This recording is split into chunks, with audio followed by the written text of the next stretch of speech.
மாலை வணக்கம். அழகம்மா நகர் கிளை நூலக வாசகர் வட்டத்தின் சார்பாக நடைபெற்றுக் கொண்டிருக்கின்ற இலக்கிய மன்றத்தின் பெருமைமிகு 106வது இலக்கிய அமர்விற்கு வருகை தந்து சிறப்பித்துள்ள அனைத்து தமிழ் ஆளுமைகளையும் நகர் சார்ந்த பெரியோர்களையும் வருக வருக என்று இனியை வரவேற்கின்றோம்.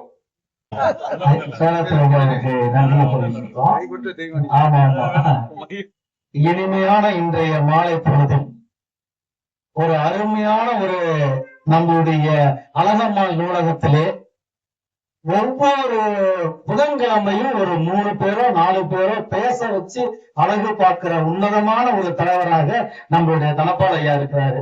அவருக்கு எல்லோருமே நம்ம இந்த இடத்துல நெஞ்சார்ந்த நன்றியை சொல்லணும். அது மட்டுமல்ல, முக்கியமா அன்போட எங்களை அழைக்கிற சாரதா அம்மா அவர்கள், அவங்க எல்லாருமே அழைத்து அவங்க எல்லாத்துக்குமே கையெழுத்தை வாங்கி உபசரித்து இது மாதிரி பல விதமான அன்பு. அதே மாதிரி புகைப்பட கலைஞர் பாலுமகேந்திராவை கூட்டு போயிருக்கோம். அந்த அளவுக்கு எங்கெங்க வளர்ச்சி எடுக்கிறோமோ அத்தனையுமே எடுத்து கொடுக்கின்ற ஒரு உன்னதமான ஒரு நண்பராகவும் இருக்கிறாரு. அதுக்கப்புறம் அன்புக்குரிய அத்தனை சான்றோர்கள் வந்திருக்கிறார்கள். அனைவருக்குமே என்னுடைய இந்த மாலை பொழுதில் இந்துமணியை சொல்ல மாட்டேன், அவர் கையெழுத்தாரு. அனைவருக்கும் நன்றியை சொல்றேன். அதை விட முக்கியமா என்னன்னா, எங்க இருந்தாலும் நம்மளுடைய திருநாகர் ஐயாவும் கரல் ஜெயக்குமார்லாம் ஏதோ ஒரு விஷயம் இருக்கு, அங்க பேசு இங்க பேசுன்னு சொல்லிட்டு என்ன ஒரு புகைப்படங்கள்லாம் எடுத்து ஒளி எல்லாம் அமைத்து எனக்கு அனுப்பி வைத்துக் கொண்டிருக்கிறார்கள். என்றாலும் நன்றி என்ற இடத்துல நான் சொல்ல. சரி, நம்மளுடைய தலைப்புக்குள்ள வந்துருவோம். அம்மா வந்திருக்கிறாங்க. அம்மாவுக்கு நான் இந்த நேரத்துல வணக்கத்தை சொல்றேன். என்ன 2ஆவதா பேச சொல்றதா சொல்லி இருந்து கடைசியில ஃபர்ஸ்ட்லயே கூப்பிட்டாங்க. லிஸ்ட்ல 2ஆவதா இருக்கு. ஒரு நல்ல தலைப்பை கொடுத்தாரு. இந்த தலைப்பை நான் தேர்ந்தெடுக்கலங்க, தனபால் ஐயா தான் தேர்ந்தெடுத்து திடீர்னு கொடுத்து இந்த புத்தகத்தை நீ பேச அப்படின்னாங்க. புரட்டுங்கள் புத்தகங்களை என்ற அருமையான தலைப்பை எனக்கு கொடுத்தாங்க. ஏன்னா எவ்வளவு புத்தகங்களை நம்ம படிச்சுக்கிட்டு இருக்கிறோம். ஏதோ ஒரு புத்தகங்கள் நம்மை தேடி வருகின்றதா, நம்மை துரத்துகின்றதா, இல்ல தொந்தரவு செய்கின்றதா, இல்ல சிலிப்பை உண்டு பண்ணுகின்றதா, இல்ல நம்ம மெய்சிருக்க வைக்கின்றதா, இல்ல ஆற்றலை உண்டு பண்ணுகின்றதா, இல்ல இத்தனை விஷயங்களையும் தேடிதான் இந்த புரட்டுங்கள் புத்தகங்கள் என்ற தலைப்பை தனபால் ஐயா கொடுத்திருக்காருன்னா, ஏதோ ஒரு 4 புத்தகத்தினாலும் இந்த அரங்கத்தில் நான் சொல்லும் பொழுது அது மக்கள் மத்தியில எல்லாருடைய உள்ளத்திலும் அப்படியே ஒரு மாற்றத்தை உண்டாக்கும் என்ற எண்ணம் எனக்குள்ளே விட்டது. இதுதான் உண்மை. என்ன சொல்லணும்னாக்க, காலம் புத்தகங்களை உருவாக்குகிறதா, புத்தகங்கள் காலத்தை உருவாக்குகிறதா என்ற கேள்வி என் மனசுக்குள்ளே புத்தகங்கள் சமுதாயத்தை புரட்டி போடுகின்றன. இன்னொரு பக்கம் சமுதாயத்தை உயர்த்தி காட்டுவதும் புத்தகங்கள் தான் என்பதை நாம் தெரிந்து கொள்கின்றோம். எதை பற்றி பேசுவது, ஏன் பேசுவது, எப்படி பேசுவது, எதற்காக பேச வேண்டும் என்ற பல கேள்விகள் என் மனதை தூண்டு எடுத்தது. ஆழ்கடல்ல சொல்லிட்டே இருக்குமாறு என்ற நேற்று கூட பேசும்போது சொன்னார், ஆழ்கடல்ல முத்து கூட பாத்தீங்கன்னா எடுத்துடலாம். ஆனா ஆழ்வாரத்துல இருக்கின்ற மிகப்பெரிய நீர்வீழ்ச்சியாகவும் அருவியாகவும் புரட்டி போட்ட புத்தகங்கள் ஏராளம் கொட்டி கிடக்கின்றன. இதையெல்லாம் எப்படி சொல்வது என்பது தெரியாமலே நாம் வாழ்ந்து கொண்டே இருக்கின்றோம். படிக்கின்ற போது பரவசம் ஏற்படுகின்றது, பரிதவிப்பு ஏற்படுகின்றது. ஆகாதா சொல்ல வார்த்தைகளே இல்லை. இப்படியெல்லாம் புத்தகத்துக்குள்ள ஒளிந்து கிடக்கின்றது. நாம் தேட முயற்சி கொண்டுதான் இருந்துகிட்டே இருக்கிறோம். படிக்கின்ற காலத்துல பார்த்துள்ள வேண்டும் என்று புத்தகங்களை தேடி போய் அந்த புத்தகங்களை எடுத்து படிச்சேன். இளமை பருவத்துல காதல் ரசனையை சொட்ட தூண்டக்கூடிய புத்தகங்களை நான் தேடி சேர்த்து புத்தகங்களை படிச்சதை சொல்லவா? அடுத்ததாக இளைஞனா இருந்த காலத்தில் எழுச்ச தூண்டிய புத்தகங்கள் படித்ததை சொல்லவா? நடுஇரவு நேரத்தில் எல்லாருமே படிச்சிருப்பீங்க. நடுஇரவு நிசபமான சூழ்நிலையில் புத்தகங்களுக்குள் புத்தகமாக அந்த தேவதைகளை ரகசியமாக சிநேகிதியே என்று பாடி பரவசப்படுத்திய புத்தகங்களை சொல்லவா? திருமணத்திற்கு பிறகு மகிழ்ச்சியை தேடியதும் தொலைத்தையும் அந்த கதைகளை பற்றி உங்களிடம் சொல்லுவதா? புதுமையை தாங்கி பிடித்து தயக்கம் காட்டும் உறவுகளை சொல்லும் புத்தகங்களை பற்றி நான் தேடுவதா? படக்கதைகளை புத்தகங்களை படித்திருக்கின்றோம், பாக்கெட் சைஸ் நாவல்களை படித்திருக்கின்றோம், அம்புலி மாமாவை படித்திருக்கின்றோம், கற்கண்டை படித்திருக்கிறோம், முத்தாரத்தை படித்திருக்கின்றோம், நாவலை பேசுகின்றோம், எதையத்தே படிச்சுக்கிட்டே இருக்கின்றோம். நாம் கொடுத்த நேரமோ குறைவான நேரம். கொஞ்ச நேரத்துல ஏந்திரிச்சங்க போனா கண்டுபிடிச்சிடணும். கொடுத்த நேரமோ குறைவா இருக்கனால இந்த புத்தகத்துள்ள ஒரு சில செய்திகளை ஏராளமாக இருந்தாலும் ஒரு குறிப்பிட்ட நேரம் உங்களோடு சொல்ல விரும்புகின்றேன். உறக்கத்தை வெளியிட்ட புத்தகங்கள் எத்தனையோ இருக்கின்றன, வாழ்க்கைக்கு உதயமான புத்தகங்கள் எத்தனையோ இருக்கின்றன, எழுச்சியையும் புரட்சியையும் விதைத்த 1000 புக்குகள் இருக்கின்றன. அதான் திருவள்ளுவர் சொல்றாரு, நீரின்றி அமையாது உலகு என்று. திருவள்ளுவர் நமக்கு எல்லோருக்குமே தீபம் ஏற்றினார். ஆனால் நூலின்றி அமையாத உலகு என்று புத்தகங்கள் புரட்டி சொல்லுகின்றன நமக்கு. அந்த புத்தகங்களை பத்தி தான் நான் இந்த நேரத்தில் பேச விரும்புகிறேன். அறம் சார்ந்த, அன்பு சார்ந்த, சமுதாயத்தை மாற்றிய எத்தனையோ புத்தகங்கள் இருக்கின்றன. என்னையும் உங்களையும் புரட்டி போடவும் புறம்போட்டு பொலிவு பெறவும் புத்தகங்கள் உங்களிடம் பகிர்ந்து கொள்ள விரும்புகின்றேன். புத்தகம் நம்மை செதுக்கி சிந்தனை கூடமாக அழகம்மாள் வாசகர் வட்டம் கொஞ்ச நேரம் மாற வேண்டும் என்று சொல்லி உங்களிடம் அந்த புத்தகங்கள் எப்படி புரட்டி போட்டது என்பதை உங்களை அழைத்துக் கொண்டு செல்லாம் ஆசைப்படுகின்றேன். கிமு 1551 கிமு 551 ஒரு இளைஞன் புத்தகங்களை தேடி படித்துக் கொண்டிருந்தான். புத்தகங்களை தேடி படிப்பது மட்டுமல்ல, அறிவார்ந்த சிந்தனைகளை அவன் சொல்ல சொல்ல அவன் பின்னாடியே வந்து பார்த்தா பல மாணவர்கள் உடையாண்டாங்க. உலகத்திலே முதல் ஆசிரியர் என்று பெயர் பெற்றவன் தான் அந்த இளைஞன். நான் நிறைவாக அவனுடைய பெயர் சொல்ல விரும்புகிறேன். அப்பொழுதுதான் அவன் யார் என்பது நமக்குள்ளே தோன்றும். இப்படி அவன் பல கருத்துக்களை, சிந்தனை விதைகளை அவன் சீர்தூக்கி பார்க்கின்ற விதங்கள், அதே மாதிரி செதுக்கக்கூடிய பல சிந்தனை விதைகளை அவன் சொல்லிக்கொண்டே இருக்கின்றான். எல்லோருமே ஒன்று திரண்டு அவன் பின்னடியே வருகின்றார். மன்னராட்சி நடைபெறுகின்றது, அமைச்சர்கள் இருக்கின்றார்கள். அத்தனை பேருமே இவனுடைய கருத்துக்களை செவி சாய்க்கவே இல்லை. 22 வயதானது. 22 வயதுல அவன் ஒரு பள்ளிக்கூடத்தை தருகிறான். பள்ளிக்கூடத்தை திறந்து அங்குதான் அவன் ஒரு சிந்தனை விதைகளை விதைக்க வேண்டும் என்று நினைக்கின்றான். எப்படி நூலாக நமக்கெல்லாம் ஒரு சிந்தனை விதைகளை ஒரு பெரிய தாகமாக இங்கு அறிவு ஊற்றாக எடுக்கின்றதோ அது மாதிரி அவன் பள்ளிக்கூடத்தில் இருக்க மாணவர்களிடம் தன்னுடைய சிந்தனை கருத்துக்களை விதைக்கின்றான். ஒரு மாணவன் கிடையாது, 1000 மாணவர்கள் கிடையாது, 3000 பேர் சீடர்களாக சேர்ந்தார். மறக்க முடியாத நிகழ்ச்சியாக உலகம் முழுவதும் முதல் வரலாற்று ஆசிரியராகவும், ஒரு சிந்தனை ஆசிரியராகவும், ஒரு ஆசிரியராகவும் இந்த உலகத்தில் படம் பிடித்து காண்டவன் அந்த இளைஞன் தான். இப்படியாக அவன் இருக்கும் பொழுது அந்த 3000 பேர்ல ஒவ்வொருத்தரும் அவனுடைய சிந்தனைகளை கேட்டுக்கொண்டே இருந்தாங்க. ஆனால் ஒரு குறிப்பிட்ட காலத்துக்கு அப்புறம் 70 பேர் தான் பின்பற்றினார். அந்த 70 பேரை அவர்களை அணிதிரண்டு அழைத்துக் கொண்டு காடு மேலாம் அழைச்சிட்டு போறான், மலைகள் அழைச்சிட்டு போறான். இப்படி ஒவ்வொருமா போய்கொண்டே இருக்கும்போது பாலைவனத்து வழியா வந்து போயிட்டு இருக்கிறான். அந்த பாலைவனத்து வழியா போய்கொண்டே இருக்கும்போது எல்லாருக்குமே தாகம் ஏற்படுது. எனக்கு ஒரு நல்ல கருத்தை, நல்ல செய்திகளை நாம் தொடர்ந்து பின்பற்றி சென்றோம்னா நம்மளுடைய வாழ்க்கையை செம்மைப்படுத்துவோம் என்று யோசித்துக் கொண்டிருக்கின்றோம்னா அது மாதிரி அந்த சீடர்கள் எல்லோருமே அந்த குருவை நோக்கி பின்பற்றி சென்று கொண்டே இருந்தார்கள். இப்படி போய்கொண்டே இருக்கும்போது பாத்தீங்கன்னா ஒரு இடம் போறோம், பாத்தீங்கன்னா பாலைவனத்துல பாத்தீங்கன்னா நாக்கு வறண்டு போச்சு, முகமெல்லாம் பாத்தீங்கன்னா வெளுத்து போச்சு, தண்ணீர் தாகம் எடுக்கிறது. எங்கேயாவது தண்ணீர் இருக்குமா, தண்ணீர் இருக்குமா, எல்லாருமே அலைகிறாங்க, எங்கேயுமே இல்லை. அந்த 70 பேருமே அப்படி அழைந்து கொண்டே இருக்கும்போது அந்த நேரத்துல தான் பாத்தீங்கன்னா ஒரு குறிப்பிட்ட இடத்துல பாறை இடுக்குல பாத்தீங்கன்னா கொஞ்சோண்டு பாத்தீங்கன்னா பளபளத்து தண்ணீர் கிடக்கிறது. அவங்க முகத்துல பிரகாசம் ஏற்படுகிறது. எவ்வளவுதான் தத்துவ கருத்துக்களை கேட்டாலும், அவங்களுடைய தார்மீக கருத்துக்களை உள்வாங்கி கொண்டிருந்தாலும் அங்கு தண்ணீர் கிடைச்சவன முகமெல்லாம் சிறப்படைகின்றது. ஒரு பாத்திரத்தை எடுத்துட்டு அந்த சீடங்கள்ல ஒரு சில பேர் தண்ணீர் எடுக்கிறாங்க. அப்படி அந்த தண்ணீரை எடுத்து உடனடியா என்ன செய்யறாங்கன்னா அந்த தண்ணீரை கொண்டு குருவே இந்த தண்ணீர் இவ்வளவுதான் கிடைச்சிச்சு, 70 பேர் இருக்கிறோம், நம்ம எல்லோருமே தண்ணீரை குடிக்கலாமே அப்படின்னு சொல்லிட்டு அந்த தண்ணீரை கொடுக்குறாரு. அதை வாங்கிக்கிட்டு அந்த சீடர் என்ன செய்யறாருன்னா சுத்தி முத்தி பாக்குறாரு, முகத்தை பாக்குறாரு. அவங்க எல்லோருமே பாத்தீங்கன்னா நாக்கு வறண்டு போயிருக்கிறாங்க, முகமெல்லாம் வெளியே போற மாதிரி இருக்கிறாங்க, தாகத்தோட இருக்கிறாங்க. இந்த தண்ணீரை எப்படி 70 பேர்த்தையும் கொடுக்க முடியும்? நாம குடிச்சிடலாமா இல்ல அவங்க குடிச்சிடலாமா? இப்படி சிந்திச்சு கொண்டே இருக்கும் பொழுது அந்த தண்ணீரை அப்படியே எடுத்து கீழே ஊத்துறாரு. என்ன குரு கீழே ஊத்துட்டீங்க, ஏன் ஊத்துனீங்க? கோபமா கேட்கிறாங்க சீடர்கள், அத்தனை பேருமே கேட்கிறாங்க. அதுக்கு அவர் சொல்றாரு, எனக்கு மட்டும் கொடுப்பதற்காக கிடையாது, நீங்க எல்லோருமே தாகத்தை தீர்க்க வேண்டும். கொஞ்சோண்டு அந்த தண்ணீரை வைத்துக் கொண்டு நாம் எல்லோருமே எப்படி பார்த்தோம்னா நிறைவடைய முடியும்? அது பற்றாக்குறையாக இருப்பது வேண்டியதுன்னு சொல்லிட்டு தூக்கி இருந்தாரு. அவர் சொன்ன கருத்து தான் உலக புகழ் பெற்றதாக மாறியது. அந்த கருத்து என்னன்னா, பிறர் உன்னை எப்படி நடத்த வேண்டும் என்று கருதுகிறாயோ அதே போலவே நீ பிறரை நடத்து.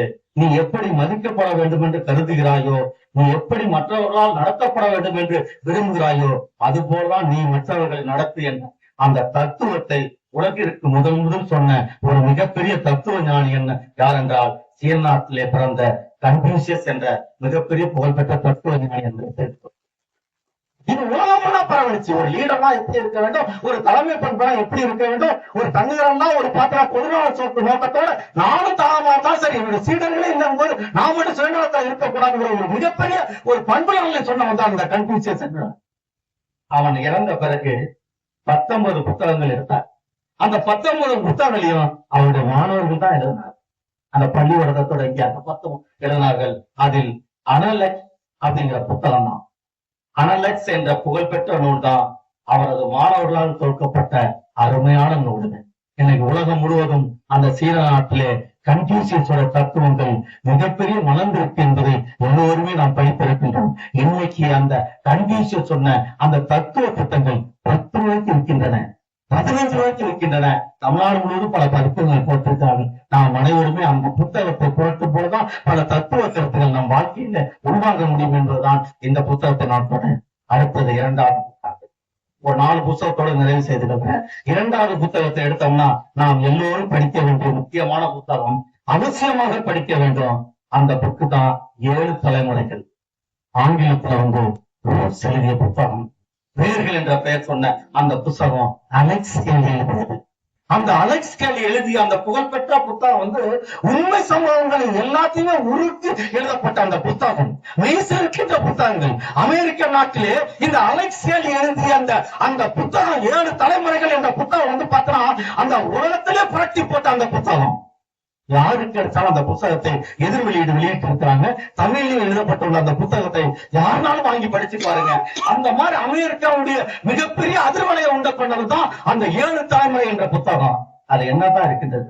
ஒவ்வொருத்தரும் பைபிளையும் குரானையும் பாவத்துக்கையும் நம்ம வீட்டுல வைத்திருப்போம். ஆனா அதை விட இந்த புத்தகத்தை எல்லாரும் வைத்திருக்க வேண்டும் என்பதை மிகப்பெரிய கோடிட்டு காட்டுறார்கள் அந்த புத்தகத்தை பத்தி. அப்படி என்னதான் அந்த புத்தகத்தில் அந்த அலெக்ஸ் கேலி என்னதான் வேர்கின்ற அந்த புத்தகத்தை எழுதியிருக்கிறார் பார்க்கும்போது ஆப்பிரிக்க இனத்துல சேர்ந்த ஒபாமா என்ற மிகப்பெரிய ஒரு இனத்திலிருந்து வந்தவன் தான் மிகப்பெரிய அமெரிக்காவோட அதிபராக மாற்றியது அந்த புத்தகம் தான் என்பதை இந்த அரங்கத்தில் நான் சொல்ல விரும்புகிறேன். எப்படி மாற்றியது? அந்த 7 தலைமுறை புத்தகம் தான் மாற்றியது.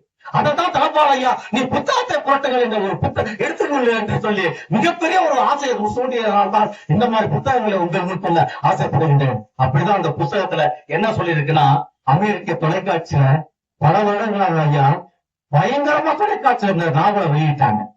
ஒவ்வொரு அந்த மாலை நேரங்கள் அந்த தொலைக்காட்சி நாடகம் போடும்போது பார்த்தா மக்கள் எல்லாம் அடுத்த தொடர் என்ன இருக்கும், அடுத்த நாடகத்துடைய காட்சி என்ன வரப்போகுது, அது எப்படி இருக்க போகுதுன்னு சொல்லி எல்லாருமே பார்த்தீங்கன்னா தொலைக்காட்சியில போய் குமிய ஆரம்பிச்சாங்க. எப்படி பாத்தீங்கன்னா ஒரு கிரிக்கெட் மேட்ச் இருந்தா ஒரு காலத்துல பாத்தீங்கன்னா பொதுவான இடத்துல போறது என்ன சொல்லணும், எல்லாருமே ஒரு திரண்டு நின்று பார்ப்போம். பெரிய பெரிய ஸ்கிரீன்ல போடுவாங்க. ஆனா எல்லோருமே பார்த்து கொண்டே இருப்போம். அது மாதிரிதான் பாத்தீங்கன்னாக்கா இந்த அலெக்ஸ் கேலி எழுதிய அந்த வேர்கள்ங்கிற புத்தகத்தை பாத்தீங்கன்னா 7 தலைமுறைகள் தமிழ் எழுதப்பட்ட அந்த புத்தகத்தை பாத்தீங்கன்னா நாடகமாக போடும்பொழுது விமானத்துல பயணம் செய்த எத்தனையோ பேர் என்ன செய்திருக்காங்கன்னா இந்த நாடகத்தை பார்க்கும்போதுக்காகவே விமானத்தை கேன்சல் பண்ணியிருக்கிறாங்க. இது அரசு என்ன செஞ்சிருச்சுன்னா விமானத்துல பயணம் செய்யறவங்க ஏன் இவ்வளவு பேர் குறைஞ்சாங்க, ஏன் இவ்வளவு பேர் பயணத்தை குறைஞ்சிருக்குன்னு சொல்லிட்டு யோசிச்சு பார்த்தா இந்த அலெக்ஸ் கேலி எழுதிய 7 தலைமுறை புத்தகம் தான் என்பது முடிவு செய்த பிறகு அவங்களுடைய அந்த பிளைட் நேரத்தையே மாற்றி அமைத்தா அமெரிக்காவோட எவ்வளவு புகழ்பெற்ற புத்தகமாக அந்த புத்தகம் பாருங்க. நாம் எல்லோரும் படிக்க வேண்டியதற்கு நம்ம புத்தக கைதில எல்லாம் நம்ம ஸ்டாலின் அந்த புத்தகத்தை பார்க்கலாம். அப்படி எழுதப்பட்ட புத்தகங்கள்ல பாத்தீங்கன்னா எல்லோருமே பரபரைக்க வைத்த அந்த புத்தகத்துல அப்படி என்னதான் சொல்லப்பட்டுள்ளது. 1976 இந்த புத்தகம் ஒரு நாவலாக வந்தது. என்னன்னாக்க ஒரு நான் கருப்பின இனத்துல நான் எப்படி பிறந்து அமெரிக்க தேசத்துக்குள்ள எப்படி நுழைந்தேன் என்பதான் இந்து மணி அந்த நாவல்ல சொல்லப்பட்டுள்ளது. நான் கருப்பினனாக எப்படி பார்த்தனாக்கா எதுக்குள்ள அமெரிக்காவுல நுழைந்தது எப்படின்னு சொல்லி அந்த அலெக்ஸ் கேலி எழுதிய புத்தகம் தான் அந்த 7 தலைமுறைங்கிற புத்தகம்.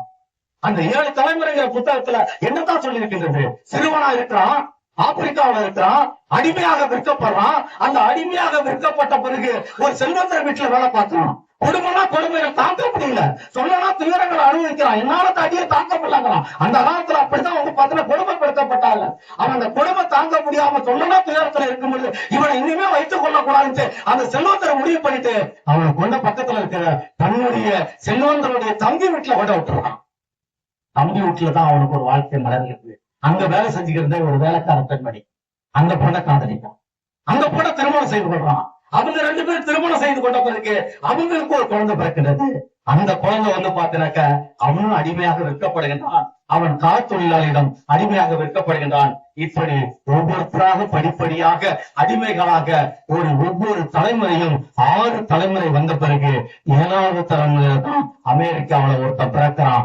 அவன் தான் என்ன செய்யறானாக்க ஒரு கல்லூரி பேராசிரியராக, கல்லூரி பேராசிரியராக மாறுகின்றான். அந்த 7வது தலைமுறையாக மாறியவன் தான் அந்த புத்தகத்தை எழுதுறான். அவன் தான் அலெக்ஸ் கேலி என்ற மிகப்பெரிய பேராசிரியர் என்று சொல்லப்பட்ட. அப்படி என்னவாத கதையில சொல்லியிருக்கான். இப்ப சொல்லிக்கிட்டே வரும் 7 தலைமுறைகளை அவன் சொல்லி இருக்கிறான்ட்டு. அவன் என்ன செய்யறான், ஒரு பேராசிரியர் வந்தது மட்டும் கிடையாது, மக்களுக்கு வந்து ஸ்டூடெண்ட்ஸ்க்கு நம்ம போதித்தது மட்டும் இருக்கக்கூடாது. ஏன் நம்ம அடிமையாக அமெரிக்கா வரைக்கும் வந்திருக்கோம்? 7வது தலைமுறையா நம்ம வந்திருக்கோம்ல. அப்ப முதல் தலைமுறை வந்து ஆப்பிரிக்காவில தான் இருந்திருப்பாங்க. திரும்ப புறப்படுறான். எத்தனையோ பேர் வந்து பாத்தா இவங்கள்ட்ட மற்ற பேராசிரியர் வந்து பாத்தா ஆய்வு நோக்கில நிறைய பேர் நிகழ்ச்சியெல்லாம் பண்ணிருப்பாங்க. இவன் அப்படிதான் வந்து பார்த்தா புறப்படுறான். தன்னுடைய சொந்த தேசமாகிய ஆப்பிரிக்காவுக்கு புறப்படுறான். ஆப்பிரிக்காவுக்கு போகும்போது எந்த ஷிப்பை வந்து அவங்க பயன்படுத்தி அடிமைகளாக கொண்டு வந்தார்களோ, எங்க வந்து இவனுடைய இதெல்லாம் ஆய்வு நோக்கில எழுதப்பட்டு வச்சிருக்கப்பட்டிருந்தோ அத்தனையுமே தேடி போறான். இப்படி ஒவ்வொரு புத்தகங்களாக தேடி தேடி போய் அத்தனையும் கலெக்ட் பண்ணி அவன் எழுதப்பட்ட அந்த புத்தகம் தான் மிகப்பெரிய ஆப்பிரிக்காவோட அவன் முதல் தலைமுறையிலிருந்து 7வது தலைமுறை வரைக்கும் பேசப்பட்ட புத்தகம். இந்த புத்தகம் எல்லோருமே நாம் பேசக்கூடிய புத்தகமாக அலெக்ஸ் கேலி எழுதிய வேர்கள்ங்கிற புத்தகம் 1500 பக்கங்கள் கொண்ட புத்தகம். படிக்க படிக்க அவ்வளவு விறுவிறுப்பாக அந்த புத்தகம் இருக்கின்றது என்பதை நான் பெருமையோடு சொல்ல ஆசைப்படுகின்றேன். எல்லோருமே நம்ம படித்துக் கொண்டே இருக்கின்றோம். அமெரிக்காவை பத்தி இந்த வேர்களை பத்தி எல்லாம் சொல்லிட்டு இருக்கிறோம். அதுல ஒரு முக்கியமானது ரஷ்யா நாட்டுல வந்து மிகப்பெரிய பைபிள் என்று வர்ணிக்கப்படுவது இல்லைன்னா கார்ல் மார்க்ஸ் எழுதிய மூலதனங்கிற நூல் தான். அதே ஜெர்மனி நாட்டுல வந்து எப்படி வந்து புகழ்பெற்றதா இருக்குதோ மெயின் காப்பு என்ற எனது போராட்டம் என்கிற நூலை வந்து ஹிட்லர் எழுதினான். அது அங்க வந்து பாத்தீங்கன்னாக்க ஒரு பைபிள் வேதம் என்று அழைக்கப்படுவது எங்கனாக்க ஜெர்மனியில் அழைக்கப்படுகின்றது. அது போலதான் கருப்பிட மக்களுடைய பைபிள் என்று அழைக்கப்படுவதுதான் அந்த 7 தலைமுறை என்ற மிகப்பெரிய புத்தகம் என்பது இந்த நேரத்தில் நான் சொல்ல விரும்புகிறேன். இந்த புத்தகம் 2வது புத்தகமாக நாம் அனைவரும் படிக்க வேண்டிய புத்தகமாக இந்த அரங்கத்துல நான் சொல்ல விரும்புகிறேன். அடுத்ததாக தமிழ்நாட்டுல அதுவும் தஞ்சையிலே ஒரு மன்னன் ஆட்சி செய்து கொண்டிருந்தான். காசிக்கு போகணும்னு ஆசைப்படுறான். இப்ப ஒரு சில பேர் என்ன செய்வாங்கன்னா கடைசி காலத்துல காசிக்கு போகலான்னு ஆசைப்படுவாங்க. ஒவ்வொருத்தருக்கும் ஒரு நம்பிக்கை இருக்கும். அந்த மன்னனும் காசிக்கு போகணும்னு ஆசைப்படுறான்.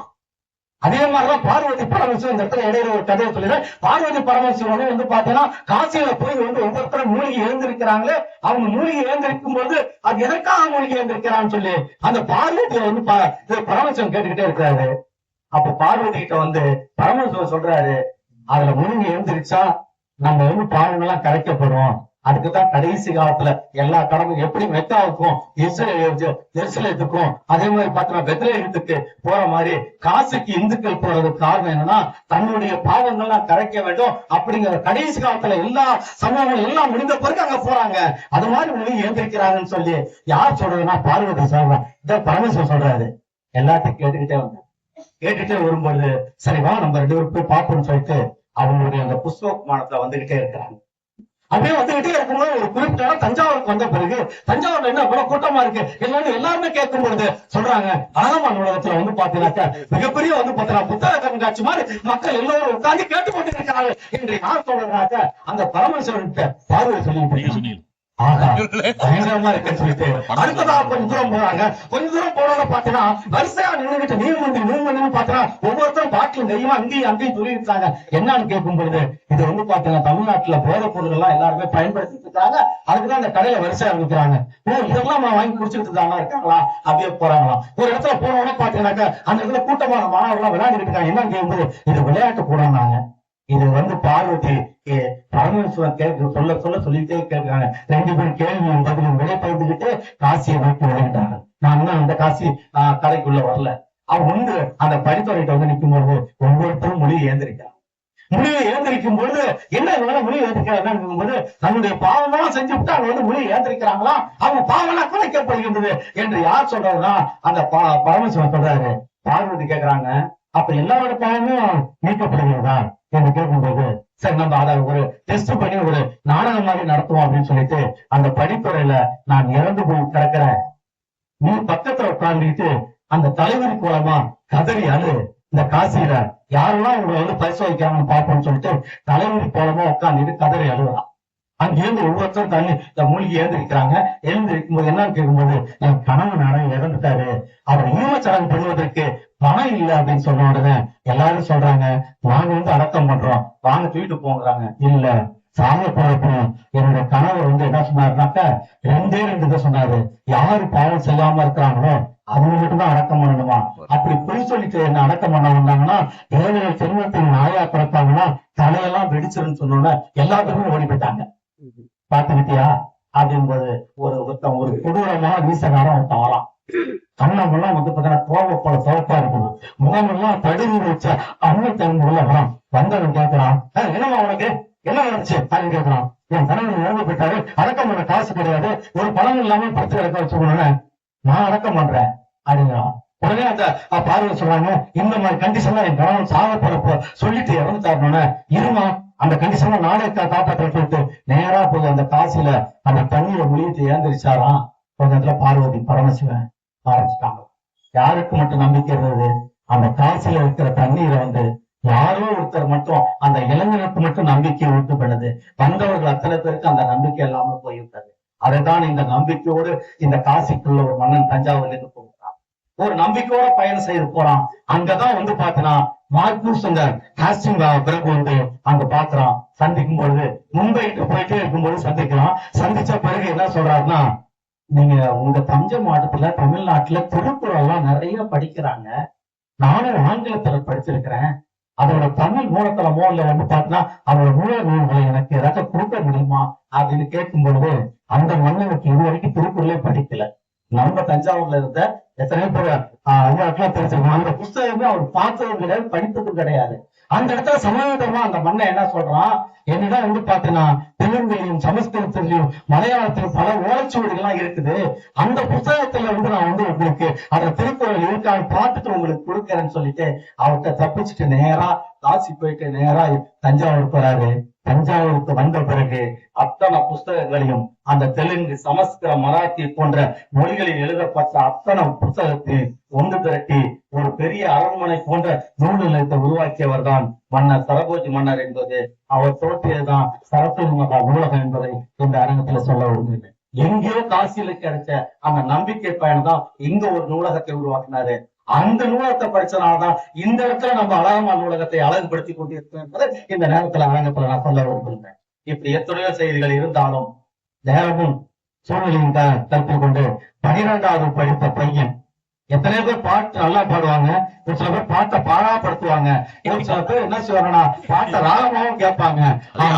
ஒரு இளைஞர் என்ன செய்யறானா, வாழக்கூடாது, நம்ம பாட்டை வந்து நல்லா மயக்கிற பாட்டு இருக்குது, நம்ம வீணாக்குற பாட்டு இருக்குது, இருந்தாலும் நம்ம வாழறது தப்புன்னு சொல்லிட்டு சொல்லிட்டே இருக்காரு. அவர் திருப்பதான் அந்த வேலையை பண்ணிட்டே இருக்கிறேன். 12வது படிச்சவன் இனிமே படிக்க கூடாதுன்னு தற்கொலை பண்ணிக்க முடிவு பண்றான். 12வது படிச்சவன் வாழ்க்கையை வெறுத்து கொள்வது.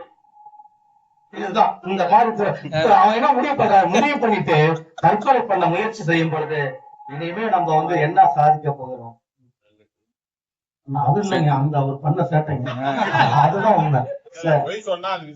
எல்லா இடத்துலயுமே வந்து பாத்தீங்கன்னா சாதிக்க வேண்டும் நினைக்கிற மாணவன் தற்கொலை முயற்சி பண்றான். அப்படி முடிவு பண்ணிட்டு அவன் என்ன செய்யறானாக்க, போறதுக்கு முன்னாடி ஏதாவது புத்தகத்திற்கு படிப்போம்னு சொல்லி வீட்டுல கிடந்த ஒரு புத்தகத்தை எடுத்து அந்த 12வது படிச்ச பையன் புத்தகத்தை படிக்கிறான். படிச்சு முடிச்ச பிறகுதான் அவன் தமிழகத்திலே மிகப்பெரிய மாற்றத்தை அந்த புத்தகம் உருவாக்கியது. எல்லோருக்கும் தெரிஞ்சிருக்கலாம் அவரை பற்றி. அவர் புரட்சிகரமான தீர்ப்புகளை நீதிபதியாக நிலைநாட்டிய நீதி அரசர் கற்பவனாய என்பதை இந்த அரங்கத்திலே சொல்ல வருகிறேன். அவர் படித்த புத்தகம் என்ன தெரியுங்களா, காந்தி எழுதிய சத்திய சோதனைங்கிற புத்தகத்தை படித்தனால்தான் வாழ்க்கையில மிகப்பெரிய புரட்டி போட்டது. இப்படி எத்தனையோ பேர் வாழ்க்கையை புரட்டி போட்டு இருக்கின்றது. எழுத்தாளர் ஜெயகாந்தன் சொல்லுகின்றார், என்ன சொல்றாருன்னா, அணுகுண்டு புத்தகத்திற்கு ஒப்பானதுங்கிறாரு. என்ன சொல்றாருன்னா, அணுகுண்டோட ஒப்பிட்டு சொல்றாரு. அணுகுண்டு ஒரு முறைதான் வெடிக்கும், ஆனா புத்தகமோ ஒவ்வொரு முறையும் வெடிக்கும் என்று சொன்னவர் தான் ஜெயகாந்தன் என்பதை இந்த அழகத்திலே சொல்ல வருகிறது.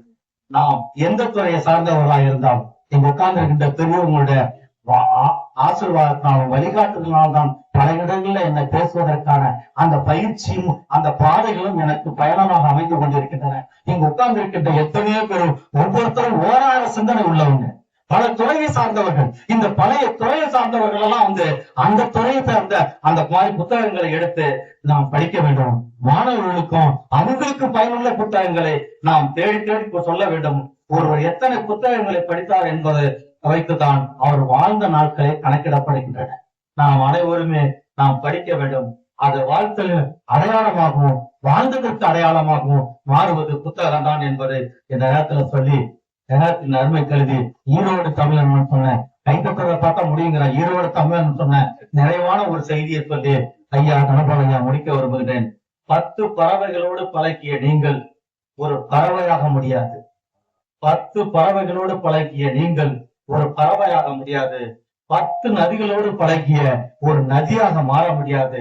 ஆனா 10 புத்தகங்களோடு பழகிப்பார்கள், நீங்கள் 16வது புத்தகமாக மாறி எல்லோருமே படிப்பீர்கள் என்று சொல்லி வாய்ப்பளித்த அனைத்து உள்ளங்களுக்கும் நன்றி சொல்லி நிறைவு செய்கின்றேன். நல்ல நீச்சல் அடிக்க முடியும். அதே மாதிரிதான் ஒரு பேச்சாளர் அப்படின்னா அவங்க மைக்க தொடாம ஹேண்ட் மைக் இல்லாம பேசினாதான் அவங்க உணர்வுபூர்வமா பேச முடியும். என்ன காரணம் அப்படின்னா, ஒரு பேசுறப்ப கையை ஆட்டி பேசணும், 2 கையையும் ஆட்டி பேசணும். சில விஷயத்த ஆணித்தரமா சொல்லணும் அப்படின்னா 2 கையும் யூஸ் பண்ணணும். அப்ப நம்ம பாக்குறத நாட்டு மீட்டிங்ல பாக்குறோம், ஒரு கையில அவங்க பேச வேண்டிய ஸ்கிரிப்ட் இருக்கு, இன்னொரு கையில மைக் இருக்கு, பேசுறாங்க. கைய ஆட்டி பேசுறப்ப வால்யூம் வரல, அந்த பேசுறது ரீச் ஆக முடியும். காலை 2 நாளைக்கு முன்னாடி சார் தாமல் சார் பேசுறீங்களா அப்படின்னாங்க. அதனால என்ன சார் பேசுவோம், என்ன டாபிக் அப்படின்னு சொல்லி சொன்னாங்க. நீங்களே ஏதாச்சும் ஒரு டாபிக் கொடுங்க அப்படின்னா யோசிச்சுட்டு கண்ணதாசன் 100ஆண்டு விழா வருது, அது சம்பந்தமா பேச முடியுமா அப்படின்னாங்க. சார் நான் கண்ணதாசன் 100ஆண்டு விழா அப்படின்னு சொல்லிட்டு ஒரு கவிதை எழுதிட்டேன், அதெல்லாம் பேசுறேன்னு அப்படின்னு. அவங்க சொல்றாங்க அதோட சேர்த்து ஏதாச்சும் அவரை பத்தி சொல்லுங்க அப்படின்னாங்க. ரைட்டுன்னு சொல்லிட்டு பேசலாம்னு சொல்லிட்டு சரின்னு சொல்லிட்டேன். இன்னொரு விஷயம் இங்க சொல்லணும், நான் 56வது வாரத்துக்கு என்னை இன்வைட் பண்ணியிருந்தாங்க பேசுங்க அப்படின்னு. என்ன தலைப்பு அப்படின்னா ஏதாச்சும் பேசுங்க அப்படின்னாங்க. நான் என்ன சொன்னேன் அப்படின்னா, வாசகர் வட்டம் அதே மாதிரி நூலகம் அப்படிங்கிறதுனால நூலகம் அப்படிங்கிறதுல ஃபர்ஸ்ட் என்னோட கவிதை ஒரு 20 லைன்ல நூலகத்தை பத்தி எழுதினேன். அதே மாதிரி அன்னைக்கு புத்தகத்தை பத்தி ஒரு 15 லைன் எழுதினேன். என்ன கவிஞரா ஆக்குனது, எழுதணும் அப்படிங்கிற ஆர்வத்தை தூண்டினதுக்கு 2 பேர் காரணம். ஃபர்ஸ்ட் தனபால் ஐயா, அடுத்தது என்ன மோட்டிவேட் பண்ணி தட்டி கொடுத்து என்கரேஜ் பண்ணது ஐயா ராஜமாணிக்க ஐயா. அவங்க 2 பேர்த்தினாலதான் இதுவரையிலும் 15 லைன்ல இருந்து குறைச்சலா 20 லைன் உள்ள ஒரு 30க்கு மேல கவிதை எழுதியிருக்கேன். அதே மாதிரி ஹைக்கூ அப்படின்னு சொல்றோம்ல, அதுல ஒரு 40க்கு மேல கவிதை ஹைக்கூ எழுதியிருக்கேன். சிலது படிச்சிருக்கேன். அதனால கண்ணதாசனை பத்தி பேசுறதுக்கு முன்னாடி, கண்ணதாசன் அப்படிங்கிறத உங்களுக்கு எல்லாமே தெரியும். நம்ம சமகாலத்துலதான் அவரெல்லாம் இருந்தாரு. நம்ம இருந்தப்பதான் அவர் இறந்தாரு.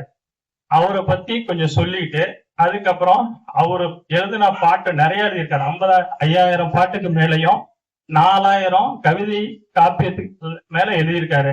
அதுல எல்லாத்தையும் நம்ம சொல்ல முடியாது, அதனால அது டயம் இல்ல. ஐயா சொன்னாங்க 10 நிமிஷத்துல இருந்து 15 நிமிஷம் எடுத்துங்க அப்படின்னாங்க. அதனால ஒரு 4 பாட்டை மட்டும் எடுத்துக்கிறேன்.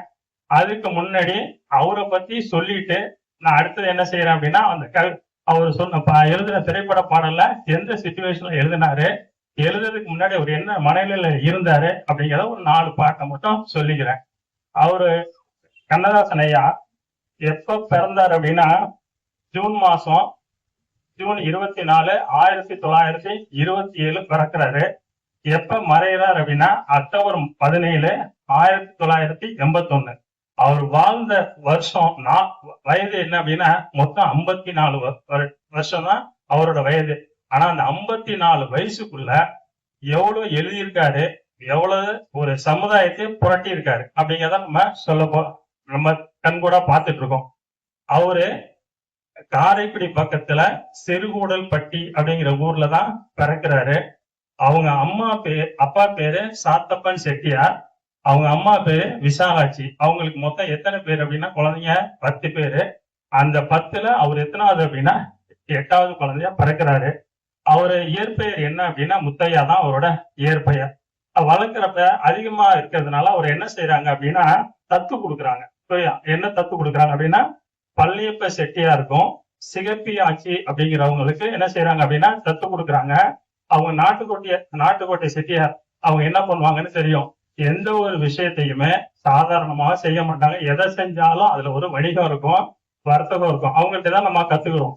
அப்ப அவர் எவ்வளவுக்கு விற்கிறாங்க அப்படின்னா 7000 ரூபாய்க்கு அவங்கள விற்கிறாங்க. விற்கிறப்ப அவரோட பேரை என்ன மாத்திக்கிறாரு அப்படின்னா நாராயணன் அப்படின்னு மாத்திக்கிறாரு. மாத்தினதுக்கு அப்புறம் அவருக்கு மேரேஜ் ஆகுது. மேரேஜ் அவருக்கு 3 மனைவிகள். 3 மனைவியில எவ்வளவு குழந்தைங்க அப்படின்னா 15 குழந்தைங்க. அவரு எப்ப இறக்குறாரு அப்படின்னா 81ல இறக்குறாரு. அப்ப 81ல இறக்குறப்ப நான்லாம் அப்ப காலேஜ்ல படிக்கிறேன்.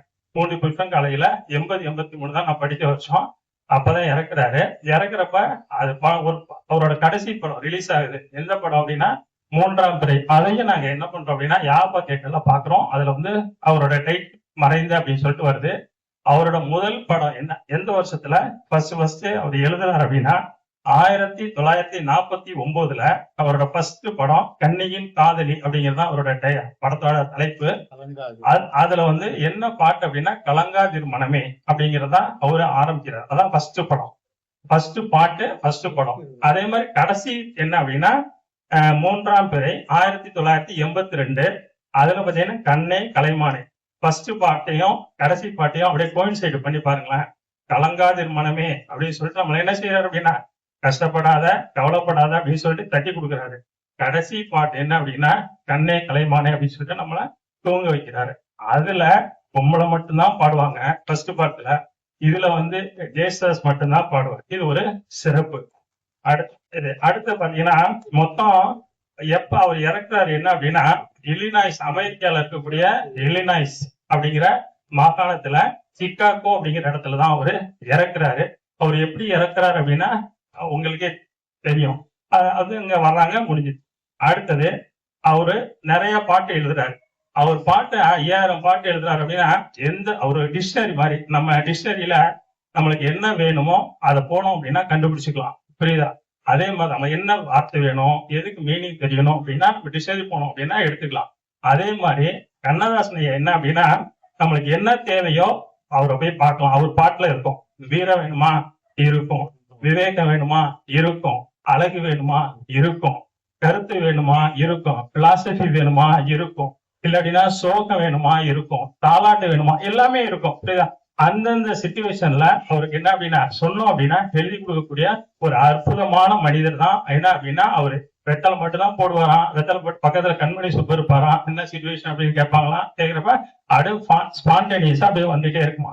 அதுல ஒரு 4 படத்தோட பாட்டை மட்டும் அதாவது நேரத்தின் அருமை கருதி ஒரு 4 பாட்டு எப்படி எழுதினாரு, எந்த சிச்சுவேஷன் எழுதினாரு அப்படிங்கிறத மட்டும் சொல்லிக்கிறேன். அது எல்லாமே உங்களுக்கு தெரிஞ்சதுதான். இருந்தாலும் என்ன அப்படின்னா ஐயா சொன்னதுனால சொல்றேன். ஃபர்ஸ்ட் என்ன அப்படின்னா பாவ மன்னிப்பு அப்படிங்கிற படத்துல ஒரு பாவ மன்னிப்பு 1961 வருது. சிவாஜி தான் ஹீரோ. அதுல பாட்டு எழுதணும்னு சொல்லிட்டு அவரை கூப்பிடுறாங்க. கூப்பிடுறப்ப எல்லாமே ப்ரொடியூசரு, மியூசிக் டைரக்டரு, அதே மாதிரி இவரு டைரக்டரு எல்லாம் உட்காந்துருக்காங்க. உட்காந்தோன்னா ஜாலியா பேசி அரட்டை அடிச்சுட்டு பேசிட்டு இருக்காங்க. சிச்சுவேஷனை கேட்கறாங்க, சிச்சுவேஷன் சொல்றாங்க. சொன்ன உடனே டக்குன்னு ஒரு போன் வருது. போன் வந்தோடனே உள்ளார போறாரு. உள்ளார போயிட்டு போன் அட்டன் பண்ணிட்டு உட்காராரு. முகம்லாம் இறுகி போச்சு, அப்படியே சோகமாயிட்டாரு. சோகமானோன்னா என்ன நடந்திருக்குன்னு சொல்லிட்டு வராரு. சிச்சுவேஷன் என்னன்னு கேட்கறாங்க. கேட்டோன்னா இது மாதிரி சொல்றோன்னா எழுதிடுறாரு. எழுதிட்டு என்ன பாட்டு அப்படின்னா சிலர் சிரிப்பார், சிலர் அழுவார், நான் சிரித்து கொண்டே அழுகிறேன் அப்படிங்கிற பாட்டை எழுதி கொடுத்துட்டு போயிடுறாரு. இங்க எழுதி போயிடுறாரு. என்ன போன் வந்துச்சுன்னா இவங்களுக்கு எல்லாம் என்ன நல்லாதான் சந்தோஷமா தானே போனாரு. போனாரு. என்ன திடீர்னு இது மாதிரி வந்துச்சுன்னு சொல்லிட்டு அப்பெல்லாம் வந்து மொபைல்லாம் கிடையாது. உடனே என்ன பண்றாங்க அப்படின்னா போறாங்க, வீட்டுக்கு போறாங்க. வீட்டுல போய் என்னன்னு கேக்குறாங்க. என்ன அப்படின்னா அப்போ வந்து ஒரு படம் ப்ரொடியூஸ் பண்றதுக்காக எடுத்திருக்காரு. எடுத்ததுனால அந்த படம் வந்து ரொம்ப நஷ்டம் ஆயிருச்சு. நஷ்டம் ஆனப்ப ஒரு வீடை என்ன செய்யறாங்க அப்படின்னா ஜப்தி பண்றதுக்காக அடமான நோட்டீஸ் ஒட்டிட்டு போயிடறாங்க. அந்த விஷயத்தை தான் என்ன செய்யறாங்க அப்படின்னா போன்ல சொல்றாங்க. அந்த சிச்சுவேஷன்ல எழுதுனதான் சிலர் சிரிப்பார், சிலர் அழுவார், நான் சிரித்து கொண்டே அழுகிறேன் அப்படிங்கிற பாட்டு அவர் எழுதுறாரு. அதே மாதிரி அவர் வந்து எதை சொன்னாலும் எந்த சிச்சுவேஷன் சொன்னாலும் சில பாட்டு எழுதுறதுக்கு 3 நாள்லாம் எடுத்துருக்காராம். சில பாட்டு வந்து அந்த மூன்றாம் பிறை இருக்குல்ல, அந்த பாட்டை எழுதுறப்ப கண்ணே கலைமானே வந்து சொன்ன சிச்சுவேஷன் கேட்கறாங்க, தாலாட்டு அப்படின்னு சொல்றான். 10 நிமிஷத்துல எழுதி கொடுத்துட்டு போயிட்டாராம். அடுத்தது அதே பாவம் மன்னிப்புல இன்னொரு பாட்டு, சிவாஜி தான் ஹீரோ. அவர் பிறப்பால வந்து இந்து, ஆனா அவர் என்ன செய்யறாங்க அப்படின்னா முஸ்லீம் வந்து வளர்க்குறாங்க. வளர்க்குறப்ப அவர் சிவாஜி முஸ்லீம் பையன் பாடுறது மாதிரி ஒரு பாட்டு பாடணும் அப்படிங்கிற அந்த கண்மணி சுப்பு அவங்களோட உதவியாளர் எல்லாம் சொல்றாங்க, நம்ம வந்து இந்து, அது எப்படி அவரு முஸ்லீம் பாட்டு எழுத முடியும் அப்படிங்கிறப்ப கேட்கிறாங்க. ப்ரொடியூசர் கேட்டா எழுதிதான் கொடுக்கணும், மியூசிக் டைரக்டர் கேட்டா எழுதிதான் கொடுக்கணும், பணம் வாங்கணும்ல. 1 ரூபா வாங்கினவன் 10 ரூபா வாங்கினப்ப அதை பெருசா நினைச்சேன். 10 ரூபா வாங்கி நினைச்சு எதிர்பார்த்த நானு, எனக்கு 100 ரூபா கொடுத்தாங்க, அதை பெருசு நினைச்சேன். 100 ரூபா கொடுத்தப்ப 1000 ரூபா பெருசா நினைச்சேன். அதனால அவங்க என்ன சொல்றாங்களோ அதான் செய்யணும்னு சொல்லிட்டு என்ன பண்றாராம், பாட்டு எழுதுறாராம். எழுதி கொடுத்து போயிட்டாராம். போனோன்னு எல்லாம் கேட்கறாங்க, எப்படி நீங்க வந்து ஒரு இந்துவா இருக்கீங்க, எப்படி ஒரு முஸ்லீம் பையன் கேட்கறது மாதிரி நீங்க எழுதுறீங்களா அப்படின்ட்டு. அந்த பாட்டை கேளுங்க, அதுல வந்து நான் என்ன சொல்ல வரேன் அப்படிங்கிற விஷயத்த சொல்லிட்டேன் அப்படின்னு சொல்லி என்ன அப்படின்னா, எல்லாரும் கொண்டாடு ஓம். ஓம் அப்படிங்கிற வார்த்தை கடைசி வரையில வரும். எல்லாரும் கொண்டாடுவோம் அல்லாஹ்வின் பெயரை சொல்லி அப்படின்னு சொல்லிட்டு எல்லாமே ஓம் ஓம்னு வரும். அப்படி அப்பதான் செஞ்சாங்களாம். சரி, இதுல வந்து அல்லாவே முஸ்லீம் பையன் பாடினாலும் அதுல என்ன வருது அப்படின்னா ஓம் அப்படிங்கிற வார்த்தை வந்துருச்சுன்னு சொல்லிட்டு அதை எழுதி முடிச்சாரு. அது ஒரு சிச்சுவேஷன் அப்படின்ட்டோம். அதே மாதிரி பாருங்களேன், அப்ப வந்து பட்டணத்தின் பூதம் அப்படின்னு ஒரு படம். அப்ப வந்து கவிஞர் இவருக்கும் கண்ணதாசனுக்கும் காமராஜர் ஐயாவுக்கும் ஏதோ பேச்சுவார்த்தை இல்லை, ஏதோ வருத்தத்துல இருக்காங்க. அப்போ வந்து அவர்கிட்ட பேசணும், இவர் காமராஜர்கிட்ட வந்து பேசணும். அப்படிங்கிறப்ப எப்படி பேசணும் அப்படின்னு இவருக்கு தெரியல. சரின்னு சொல்லிட்டு பேசுறது வந்து ஒரு பாட்டு மூலமா சொல்லலாம்னு சொல்லிட்டு அதுல வந்து காமராஜர் அம்மாவோட அம்மா பேரு சிவகாமி அப்படின்ட்டு. அதுல வந்து அந்த பாட்டுல சிவகாமி, அந்த சிவகாமி மகனிடம் செய்தி சொல்லடி, என்னை நாள் வந்து சேரும் நாள் என்று சொல்லிட்டு வரும்ல, அது வந்து அந்த பாட்டு அது மாதிரி எழுதினாங்க. அதே மாதிரி அவர் வந்து ஃபர்ஸ்ட் வந்து திராவிடர் கழகத்துல இருந்த டிஎம்கேல இருந்தாரு. டிஎம்கேல இருந்துட்டு தான் மறுபடியும் என்ன பண்ணாங்க அப்படின்னா காங்கிரஸ்க்கு வந்தாங்க. டிஎம்கேல இருக்கிறப்ப காங்கிரஸ்க்கு வந்தோம்னா அண்ணாவுக்கும் இவருக்கும் டேர்ம் சரியில்லை அப்படின்னா அப்போ வந்து என்ன அப்படின்னா அண்ணாவுக்கு வந்து உங்களுக்கே தெரியும், அண்ணாவுக்கு உடம்பு சரியில்லாம இருக்கும். அதுல வந்து தில்லானா மோகனாம்பாள் அப்படிங்கிற ஒரு படத்துல இவர் சொல்ல வேண்டிய விஷயத்த சொல்லுவாங்க. தில்லானா மோகனாம்பாள் அப்படிங்கிற படம் நம்மளுக்கு நல்லா தெரியும். அது என்ன அப்படின்னா ஒருங்கிணைந்த தஞ்சை மாவட்டத்தை பேஸ் பண்ணி தான் அந்த படம் எடுத்தது. சிக்கல் வரும், நாகப்பட்டினம் வரும், தஞ்சாவூர் சரௌண்டிங்ஸ் தான் அடிக்கடி அந்த பேர் வரும். தஞ்சாவூர் ரயில்வே ஸ்டேஷன் கூட எடுத்தாங்கன்னு சொல்லுவாங்க. அதனால அந்த படத்துல பாத்தீங்க அப்படின்னா ஒரு பாட்டு, என்ன பாட்டு அப்படின்னா சிவாஜி வந்து நாதஸ்வரம் வாசிக்கிறப்ப நாட்டியம் பரதநாட்டியம் ஆடுவாங்க. அதுக்கு முன்னாடி வில்லன் வந்து என்ன செய்வார் அப்படின்னா சிவாஜி வந்து அடித்தோன்னு இந்த இடத்துல கட்டு போட்டிருப்பாரு. கட்டு போட்டுறது கட்டு தெரியாம ரத்தம் வரும், தெரியாம மேல என்ன செய்வோம் அப்படின்னா சால்வை போட்டுப்பாரு. புல்லாங்குழல் அடி மெய்மறந்து வந்து வாசிட்டு இருக்கிறப்ப அந்த அந்த மேல இருக்கிற சால்வை வந்து அப்படியே வெளியில வந்துடும். வெளியில வந்தப்ப என்ன அப்படின்னா கையில வந்து இந்த ரத்தம் தெரியும். ரத்தம் தெரிஞ்சுன்னா இவங்க பத்மினி என்ன பண்ணுவாங்க அப்படின்னா டான்ஸ் ஆடிட்டே வந்து அவங்கள்ட்ட இருக்கக்கூடிய அந்த ஷால்ல என்ன செய்வாங்க அப்படின்னா தட்டுவாங்க. தட்டினோன்னா அப்படியே கிட்டக்க போவாங்க. கிட்டக்க போனோன்னா பத்மினியோட அம்மா வந்து மோகனா அப்படிம்பாங்க. மோகனா அப்படிங்கிறப்பதான் நலந்தானா உடல். அது என்ன அப்படின்னா அண்ணாவை நினைச்சு கவியரசர் வந்து எழுதின பாட்டு. அதுல பாத்தீங்க அப்படின்னா அண்ணாவுக்கு வந்து ஆக்சுவலா என்ன அப்படின்னா கேன்சர் இருக்கும். அதுல ஒரு லைன் கூட இருக்கும், கண்பட்டதா குந்தன் மேனியிலே புண்பட்டதோ அதை நான் அறிவேன், புண்பட்ட செய்தியை கேட்டவுடன் இந்த பெண்பட்ட பாட்டை யார் அறிவார் அப்படின்னு சொல்லிட்டு அந்த பாட்டை வந்து அண்ணா வந்து இறக்கிறதுக்கு முன்னாடி அந்த பாட்டை கேட்டாராம். கேட்டுட்டு சொன்னாராம், இவன் கண்ணதாசன் வந்து எனக்காக எழுதியிருக்காங்க அந்த பாட்டு அப்படின்னா. அது மாதிரி ஒவ்வொரு விஷயத்திலையும் சொல்லலாம். அதே மாதிரி வைரமுத்து போன வாரத்துக்கு முதல் வாரம் ஐயா வந்து வைரமுத்து பத்தி சொன்னாங்க. அதுல வைரமுத்து கிட்ட வந்து கேட்கிறாங்க. முன்னாடி எல்லாம் நம்ம சின்ன பிள்ளையா இருக்கும்போது, அதாவது ரேடியோ இருக்கிறப்ப, டிவி வர்றதுக்கு முன்னாடி வாரம் வியாழக்கிழமை 7:45 இருந்து 8:45 வரையிலும் தேன் கிண்ணம் அப்படின்னு ஒண்ணு இருக்கும். தேன் கிண்ணம் அப்படின்னு கேட்டிருப்பீங்க. தேன் கிண்ணம் என்ன அப்படின்னா, அந்த வாரத்துல ஏதாச்சும் ஒரு முக்கியமானவங்க அவங்களுக்கு பிடிச்ச பாட்டை என்ன செய்வாங்க அப்படின்னா, ஒரு ஒரு பாட்டை சொல்லி கருத்து சொல்லுவாங்க. எனக்கு எதுக்காக இந்த பாட்டை எனக்கு பிடிச்சிருக்கு அப்படின்னு சொல்லுவாங்க. அப்ப வைரமுத்து வந்து ஒரு பாட்டை சொல்லுவாரு. என்ன அப்படின்னா, அவர்கிட்ட வந்து இது மாதிரி என்ன வந்து நீங்க உங்களோட கடைசி ஆசை என்ன அப்படின்னு கேட்டா, நான் வந்து வேற ஒண்ணும் சொல்ல மாட்டேன். எனக்கு வந்து அவர் சொன்னதான் அப்படியே சொல்றேன். வலிக்காமல் ஒலிக்க விடுங்கள், எனக்கும் வழி விடுங்கள், நான் இந்த பாட்டை கேட்டுட்டு நான் பாட்டு இறந்து போறேன் அப்படின்னு சொன்னாரு. அது என்ன பாட்டு அப்படின்னா, தாய் சொல்லை தட்டாதே அப்படிங்கிற ஒரு படத்துல 1961 வந்தது. பூ உறங்குது, பொழுதும் உறங்குது, நீ உறங்கவில்லை அப்படிங்கிற பாட்டு. அதுல என்ன அப்படின்னா, ஒரு காதல்ல தோல்வி அடைஞ்ச ஒருத்தவங்க எப்படி பாடுவாங்க, அதாவது உலகத்துல இருக்க எல்லாத்தையுமே கண்ணதாசன் சொல்லியிருப்பாரு. காடை சொல்லியிருப்பாரு, மலையை சொல்லியிருப்பாரு, பூவை சொல்லியிருப்பாரு, தண்ணியை சொல்லி எல்லாம் தூங்குது, ஆனா என்னால என்ன செய்ய முடியல, தூங்க முடியல அப்படின்னு சொல்லுவாரு. அது மாதிரி கண்ணதாசன் அப்படிங்கிறது ஒரு பொக்கிஷம். அதனால அவரை பத்தி பேசணும் அப்படின்னா, அவர் ஒரு கங்கைய வந்து சங்குல அடைக்க முடியுமா? வேணா சங்க வேணா என்ன செய்யலாம் அப்படின்னா, கங்கையில தூக்கி போடலாமே ஒழிய அவரை வந்து கண்ணதாசனுக்கு ஈக்குவலா கண்ணதாசன் அவரு கவியரசு, வைரமுத்து ஐயா வந்து கவி பேரரசு. அதனால கண்ணதாசன் அவருதான். அதே மாதிரி வைரமுத்து அப்படிங்கிறவங்களும் அவங்கதான் அப்படின்னு சொல்லிட்டு வாய்ப்பளித்த நன்றி சொல்றதுக்கு முன்னாடி கண்ணதாசன் ஐயாவை பத்தி ஒரு பாட்டு சொன்னேன்ல, அதையும் படிச்சுட்டு நிறைவு செய்கிறேன்.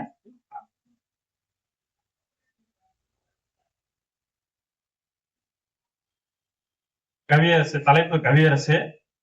தமிழென்னை ஈன்றெடுத்த கண்ணதாசா, தமிழில் அழகாய் எழுதி வந்தாய் கண்ணதாசா, தரணியெங்கும் புகழ் பரப்பிய கண்ணதாசா, தமிழால் நீ வாழ்கின்றாய் கண்ணதாசா, தமிழால் எங்களை ஆள்கின்றாய் கண்ணதாசா, திரைத்துறையை தேர்ந்தெடுத்தாய் கண்ணதாசா, சீர்மிகு கருத்துக்களை கண்ணதாசா, எங்கள் சிந்தை குளிர தந்து விட்டாய் கண்ணதாசா, தத்துவத்தை எங்களுக்கு கண்ணதாசா, தரத்துடன் தந்து சென்றாய் கண்ணதாசா, நல்ல வாழ்வு நெறியினை எங்களுக்கு கண்ணதாசா, உந்தன் கவிவரியில் தந்து விட்டாய் கண்ணதாசா, நாத்திகனாய் இருந்திருந்தாய் நீ கண்ணதாசா, பின்னர் ஆத்திகனாக மாறிவிட்டாய் கண்ணதாசா, அர்த்தமுள்ள இந்து மதத்தை கண்ணதாசா, நீ அர்த்தத்துடன் எழுதி கொடுத்தாய் கண்ணதாசா, புல்லாங்குழல் நீ கொடுத்தாய் கண்ணதாசா. அந்த புல்லாங்குழல் கொடுத்த மூங்கில்களே அதுக்காக தான் அந்த புல்லாங்குழல் நீ கொடுத்தாய் கண்ணதாசா, புனித இயேசு காவியமும் நீ படைத்தாய் கண்ணதாசா. இயேசு காவியம் அவர் தான் படைச்சாரு. அடுத்தது கிருஷ்ண லீலா பாடிய கண்ணதாசா, நல்ல திருமறையாம் திருக்குரானை செம்மொழியில் மொழிபெயர்த்தாய் கண்ணதாசா. திருக்குரானை வந்து செம்மொழியில அவர் தான் மொழிபெயர்த்தார் கண்ணதாசா. எம்மதமும் நம்மதமாக கண்ணதாசா, ஏராளமாய் நீ எழுதி வைத்தாய் கண்ணதாசா, நீ வாழ்ந்த காலத்தில் கண்ணதாசா நாங்களும் வாழ்ந்திருந்தோம் என்பதனை நினைக்கும் போது கண்ணதாசா பெருமையாக நினைக்கின்றோம் கண்ணதாசா. அதாவது அடுத்தது கண்ணியின் காதலியில் ஆரம்பித்த கண்ணதாசா, 3ஆம் பிறையோடு உன் பயணத்தை முடித்துக் கொண்டாய் கண்ணதாசா, கலங்காதிரு மனமே உனது முதல் காணமாக இருக்கலாம் கண்ணதாசா, உனது மறைவினை கண்டு மனம் கலங்கிவிட்டோம் கண்ணதாசா, கலங்கிய எங்கள் மனதினை கண்ணதாசா, கண்ணே கலைமானே என்று இறுதி பாடலாக தாளாட்டி தூங்க வைத்தாய் கண்ணதாசா,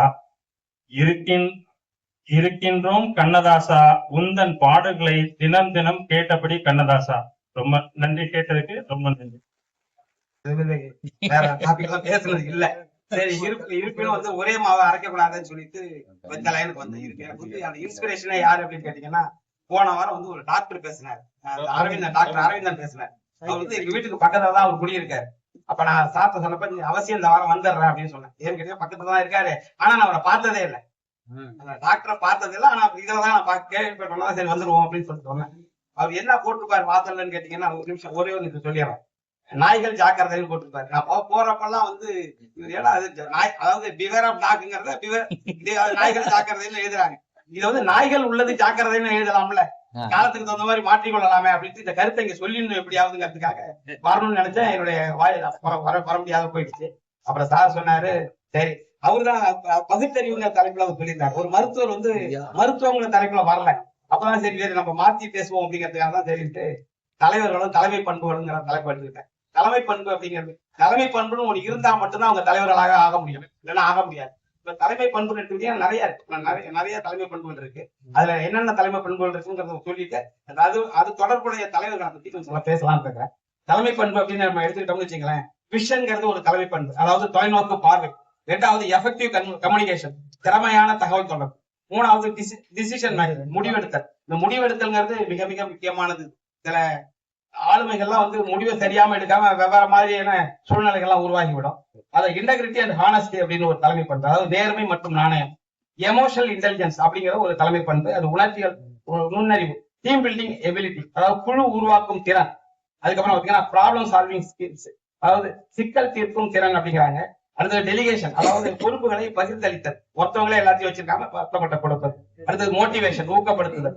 அப்புறம் வந்து அக்கௌண்டபிலிட்டி, அதாவது வந்து பொறுப்பு கூறுதல், ஏதாவது அதை முறையான ஆன்சர் பண்றது. அதுக்கப்புறம் அடாப்டபிலிட்டி, தகவமைப்பு. அதுக்கப்புறம் டைம் மேனேஜ்மெண்ட், நேர மேலாண்மை. அதுக்கப்புறம் கான்பிடன்ஸ், அதாவது வந்து தன்னம்பிக்கையை உருவாக்குதல். கான்ஃபிளிக்ட் மேனேஜ்மெண்ட், அதாவது முரண்பாட்டு மேலாண்மை. அடுத்து கண்டினியூஸ் லேர்னிங், அவரும் தொடர்ந்து படிச்சுக்கிட்டே இருக்கணும், அப்பதான் வந்து அவங்க தலைவர்களா இருக்க முடியும். இப்படிப்பட்ட தலைவர்கள் வந்து ஒரு 5 தலைவர்கள் நான் எடுத்திருக்கிறேன். ரொம்ப நிறைய எல்லாம் பேச போறது இல்ல, கொஞ்சம் பேச போறேன். இப்ப இதுக்கு முன்னாடியே சார்லாம் வந்து சாதனை படைக்கிற மாதிரி 2 பேரும் பேசிட்டு போயிட்டீங்க. அதனால நான் ஒன்னும் பெரிய அளவு பேச போறது இல்லை. முதல்ல வந்து பெருந்தலைவர் காமராஜரை பத்தி கொஞ்சம் சொல்ல போறேன். அதுக்கப்புறம் தந்தை பெரியார், அதுக்கப்புறம் பேரறிஞர் அண்ணா, அதுக்கப்புறம் மக்கள் கழகம் எம்ஜிஆர், அப்புறம் முத்தமிழறிஞர் கலைஞர். இவங்களை பத்தி எல்லாரும் அவங்களுடைய டாபிக் கொஞ்சம் கொஞ்சம் பேச போறேன், அவ்வளவுதான் வச்சுங்களேன். இவரை பெருந்தலைவர் காமராஜர் அப்படின்னு கேட்டீங்கன்னா, விஷன், தொலைநோக்கு பார்வை வந்து அவரை அடிச்சுக்க முடியாது. அதாவது பாத்தீங்கன்னா 1963 அந்த காலகட்டங்கள்ல ஒரு 10 MBBS சீட் வந்து, அதாவது சீஃப் மினிஸ்டருடைய டிஸ்கிரிப்ஷன்ல கொடுக்கலாங்கிற ஒரு கண்டிஷன். அப்ப 10 எப்பயுமே அதுக்கு முன்னாடி இருந்த முதல்வர் பாத்தீங்கன்னா ராஜாஜியாக இருக்கட்டும், அதுக்கு பக்தவச்சலமாக இருக்கட்டும், அவங்க பீரியட்ல வந்து ஃபைல் வந்து சீஃப் செக்ரட்டரி வழியால ஃபைல் அங்க போகும். போன பாத்தீங்கன்னா 1 மாசம் வச்சிருப்பாங்க, 2 மாசம் வச்சிருப்பாங்க. சமயத்துல கையெழுத்தே போடாம அந்த வருஷமே போயிடும். அந்த 10 சீட் யாருக்குமே போடாமலே விட்டுருவாங்க. இந்த காமராஜர் பீரியட்ல வந்து சீஃப் செக்ரட்டரி பாத்தீங்கன்னா சத்யநாதன் ஒரு சீஃப் செக்ரட்டரி இருந்தாரு. அதுக்கப்புறம் பாத்தீங்கன்னா 2 சீஃப் செக்ரட்டரி இருந்திருக்காங்க அவருடைய பீரியட்ல. கோபால் சாமின்னு ஒரு IAS இருந்திருக்காரு. இப்ப நான் வேலை பார்க்குற காலத்துல 3 சீஃப் செக்ரட்டரியை பார்த்துட்டு வந்தேன். அதாவது 2018 2028 3 சீஃப் செக்ரட்டரி நானே பார்த்தேன். அதாவது கிரிஜா வைத்தியநாதன் ஒரு அம்மையா இருந்தாங்க. அதுக்கப்புறம் பாத்தீங்கன்னா M சண்முகம் இருக்காரு. அதுக்கப்புறம் இவரு இறையன் இருந்தார். 3 சீஃப் செக்ரட்டரி கொஞ்சம் தொடர்புல இருந்தோம்னு வச்சுங்களேன். அவங்க பிள்ளை 2 சீஃப் செக்ரட்டரி இருந்திருக்காங்க, தொடர்ந்து கண்டினியூஸா இருந்திருக்காங்க. அப்ப ஃபைல் வந்து 10 பேர் போட்டு போகுது. எல்லாரும் ஃபில் பண்ணிட்டாங்க. கடைசியா வந்து நிறைய பேர் வச்சு ஒரு 10 பேரை செலக்ட் பண்றதுக்கு ஃபைலோட ஒரு காமராஜர் தேர்வு போகுது. 2 நாள்ல ஃபைல் ரிட்டர்ன் ஆகி சீஃப் செக்ரட்டரி கையில இருந்து மெடிக்கல் செக்ரட்டரி கிட்ட போயிடுச்சு. மெடிக்கல் செக்ரட்டரி அடுத்த ஜிஓ போடணும். ஜிஓ போடுறப்ப அவர் என்ன எவ்வளவு மாச கணக்குல வச்சிருப்பாங்க, உடனே குயிக்கா முடிச்சிட்டாங்களேன்னு சொல்லிட்டு சரி ஜிஓ போடுறப்ப அப்ப கேட்டு வந்து எப்படி செஞ்சீங்க கேட்கணும்னு சொல்லிட்டு காமராஜர் ஃபைல் எடுத்துட்டு வர்றாரு. ஐயா நீங்க மட்டும் எப்படி இப்படி முடிச்சீங்க, முன்னெல்லாம் அப்படியே கிடக்கும் மாச கணக்குல கோப்பு கிடைக்குமே அப்படின்னு கேட்கறாங்க. ஒண்ணும் இல்ல, எல்லாருமே படிச்சு நல்லா மதிப்படுத்தவன தான் நீங்க 10 பேரை வச்சிருக்கீங்க, செலக்ட் பண்ணி வச்சிருக்கீங்க. 10 பேர் இல்ல, அது நிறைய பேர் இருக்கு. அதுல 10 பேர் இவர் செலக்ட் பண்ணாரு. அதுல அப்படியே பரட்டிக்கிட்டே வந்தேன். யாரெல்லாம் கை நாட்டு வச்சிருந்தானோ அவன் பிள்ளைக்கெல்லாம் கையெழுத்த போட்டு அப்படின்னா இது என்ன அப்படின்னா அவருடைய சிந்தனை என்னன்னு கேட்டீங்கன்னா, அதாவது வந்து எல்லாரையுமே இதான் தொலைநோக்குங்கிறது. அதாவது வந்து இவன் படிக்கல அப்படிங்கிறது இல்லாம ஒரு தலைமுறையே மாற்றி விடுறது. அதுதான் அவருடைய பண்பு, காமராஜரோட பண்பு. அடுத்து இன்னொரு தகவல் ஒண்ணு சொல்லி காமராஜர் ரிலேட்டடாக ஒரு முறை அவரோட நண்பர் என்ன செய்யறாரு, சிவகங்கையில இருந்து ஒரு மாணவன், அப்பெல்லாம் PUC முடிச்சவங்க தான் இதுக்கு போக முடியும், அந்த அளவுக்கு போக முடியும். இப்பதான் ஹையர் செகண்டரி மாணவனை அவன் பாஸ் பண்ணிருக்கான், அந்த ஊர்லயே நல்ல மார்க் எடுத்திருக்கான். அவனை அழைச்சிட்டு சென்னைக்கு போறாரு. காமராஜர் கேட்டார், ஏன் இவனை அழைச்சிட்டு இங்க வந்து அப்படின்னு கேட்டாரு. உடனே அவர் சொன்னாரு, ஊர்ல நல்லா படிக்கிற பையன் அவன், இவனுக்கு ஏதாவது சீட்டு கொடுத்தீங்கன்னா பிரயோஜனமா இருக்கும் அப்படின்னு சொன்னாரு. உடனே அதுக்கு நீ டைரக்டர்லயா போய் பார்க்கணும், என்னையா பார்க்க வந்த அப்படின்னாரு. இல்ல டைரக்டரை போய் பார்த்தோம்.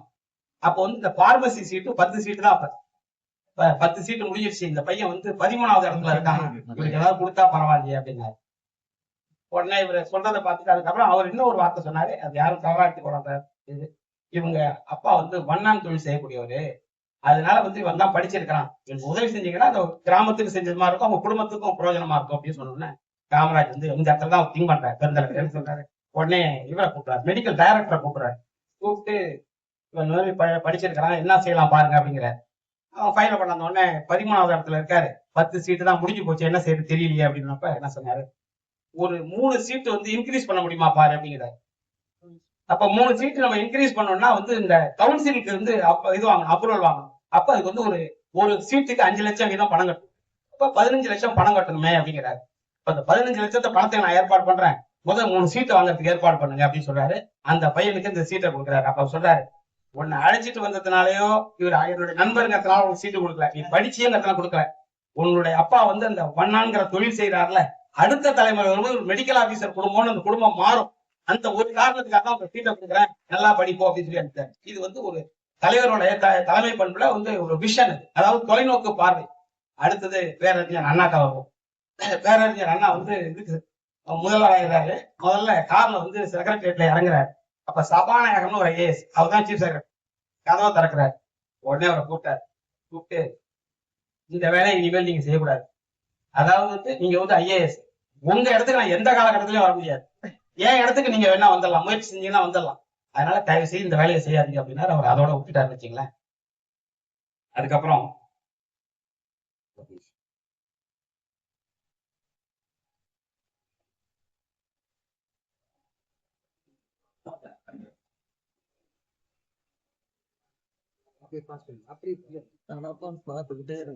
அண்ணா வந்து பேச வேண்டிய ஒரு கொடைக்கானல்ல பேச வேண்டிய ஒரு கட்டாயம்.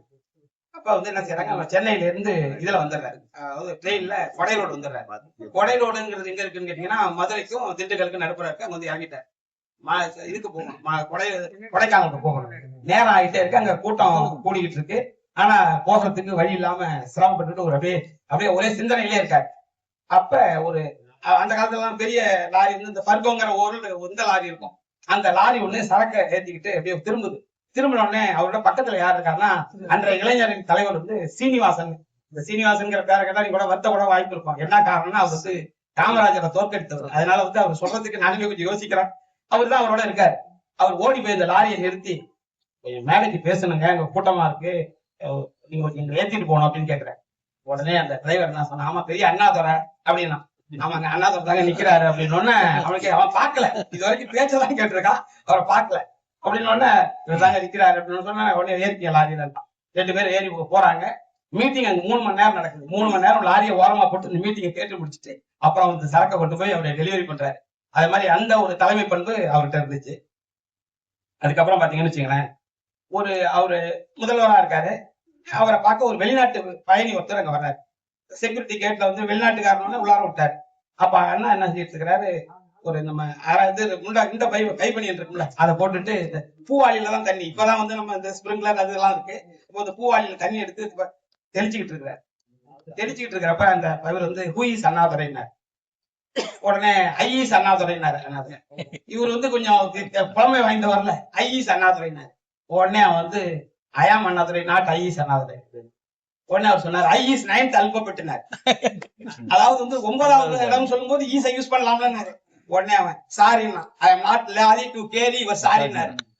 அந்த மாதிரி அதாவது வந்து அந்த சூழ்நிலைக்கு தகுந்த மாதிரி பேசக்கூடியவர் வந்து அண்ணா அவர்கள். அதுக்கப்புறம் பாத்தீங்கன்னு வச்சுக்கோங்களேன், இது ஒரு நிகழ்வு. இப்படி நிறைய அவருடைய நிகழ்வு இருக்கு. இதுக்கு அப்புறம் பாத்தீங்கன்னா 1963ல இன்னும் ஒரு 2-3 தலைவர் தான் முடிச்சிடலாம் போயிட்டா.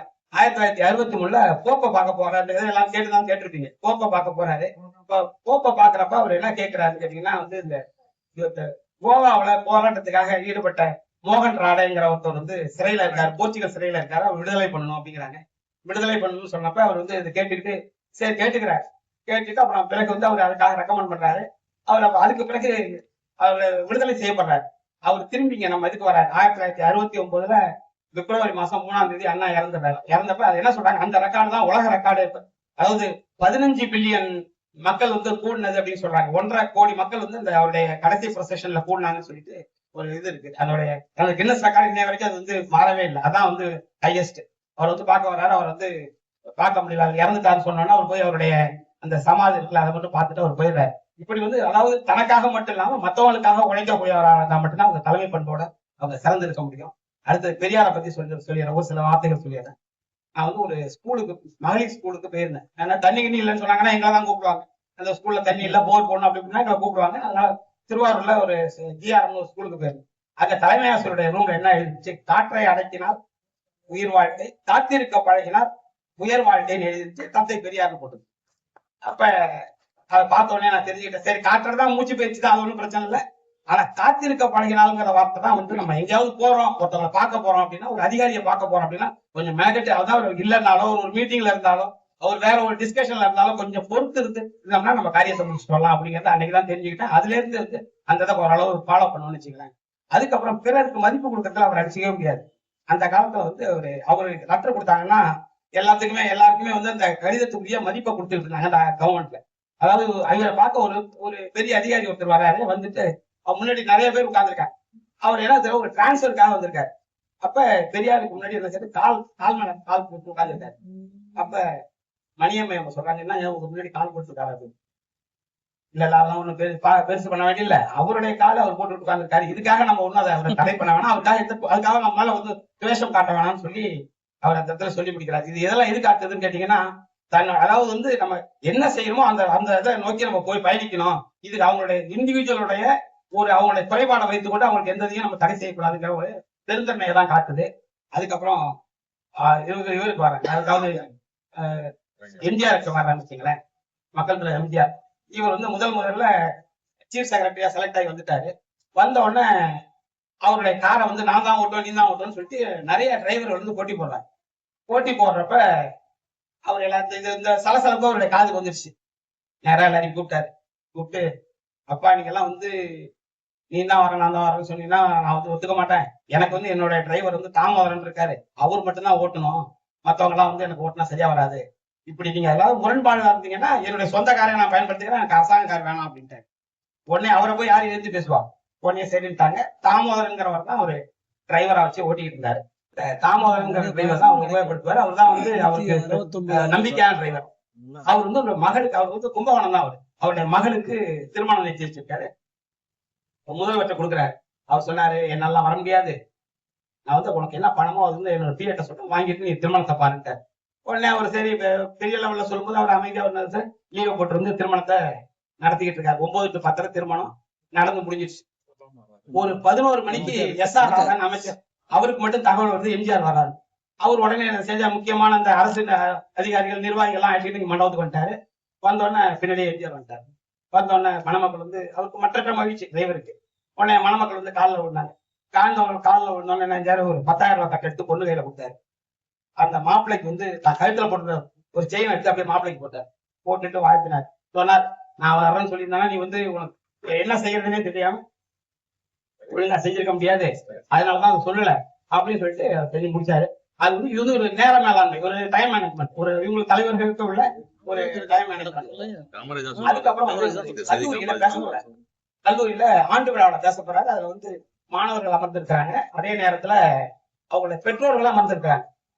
அந்த மீட்டிங்ல பேசும்போது என்ன சொல்றாரு, நான் வந்து இன்னைக்கு முதல்வரா இருக்கேன், என்னால வந்து அன்னைய பிரதமர் வந்து இந்திரா காந்தி, அமெரிக்க பிரதமர் வந்து ரொனால்டு ரீகன், இவங்கள்ட்டயே பேச முடியும். ஆனா நான் படித்தது வந்து வெறும் 4வது தான்.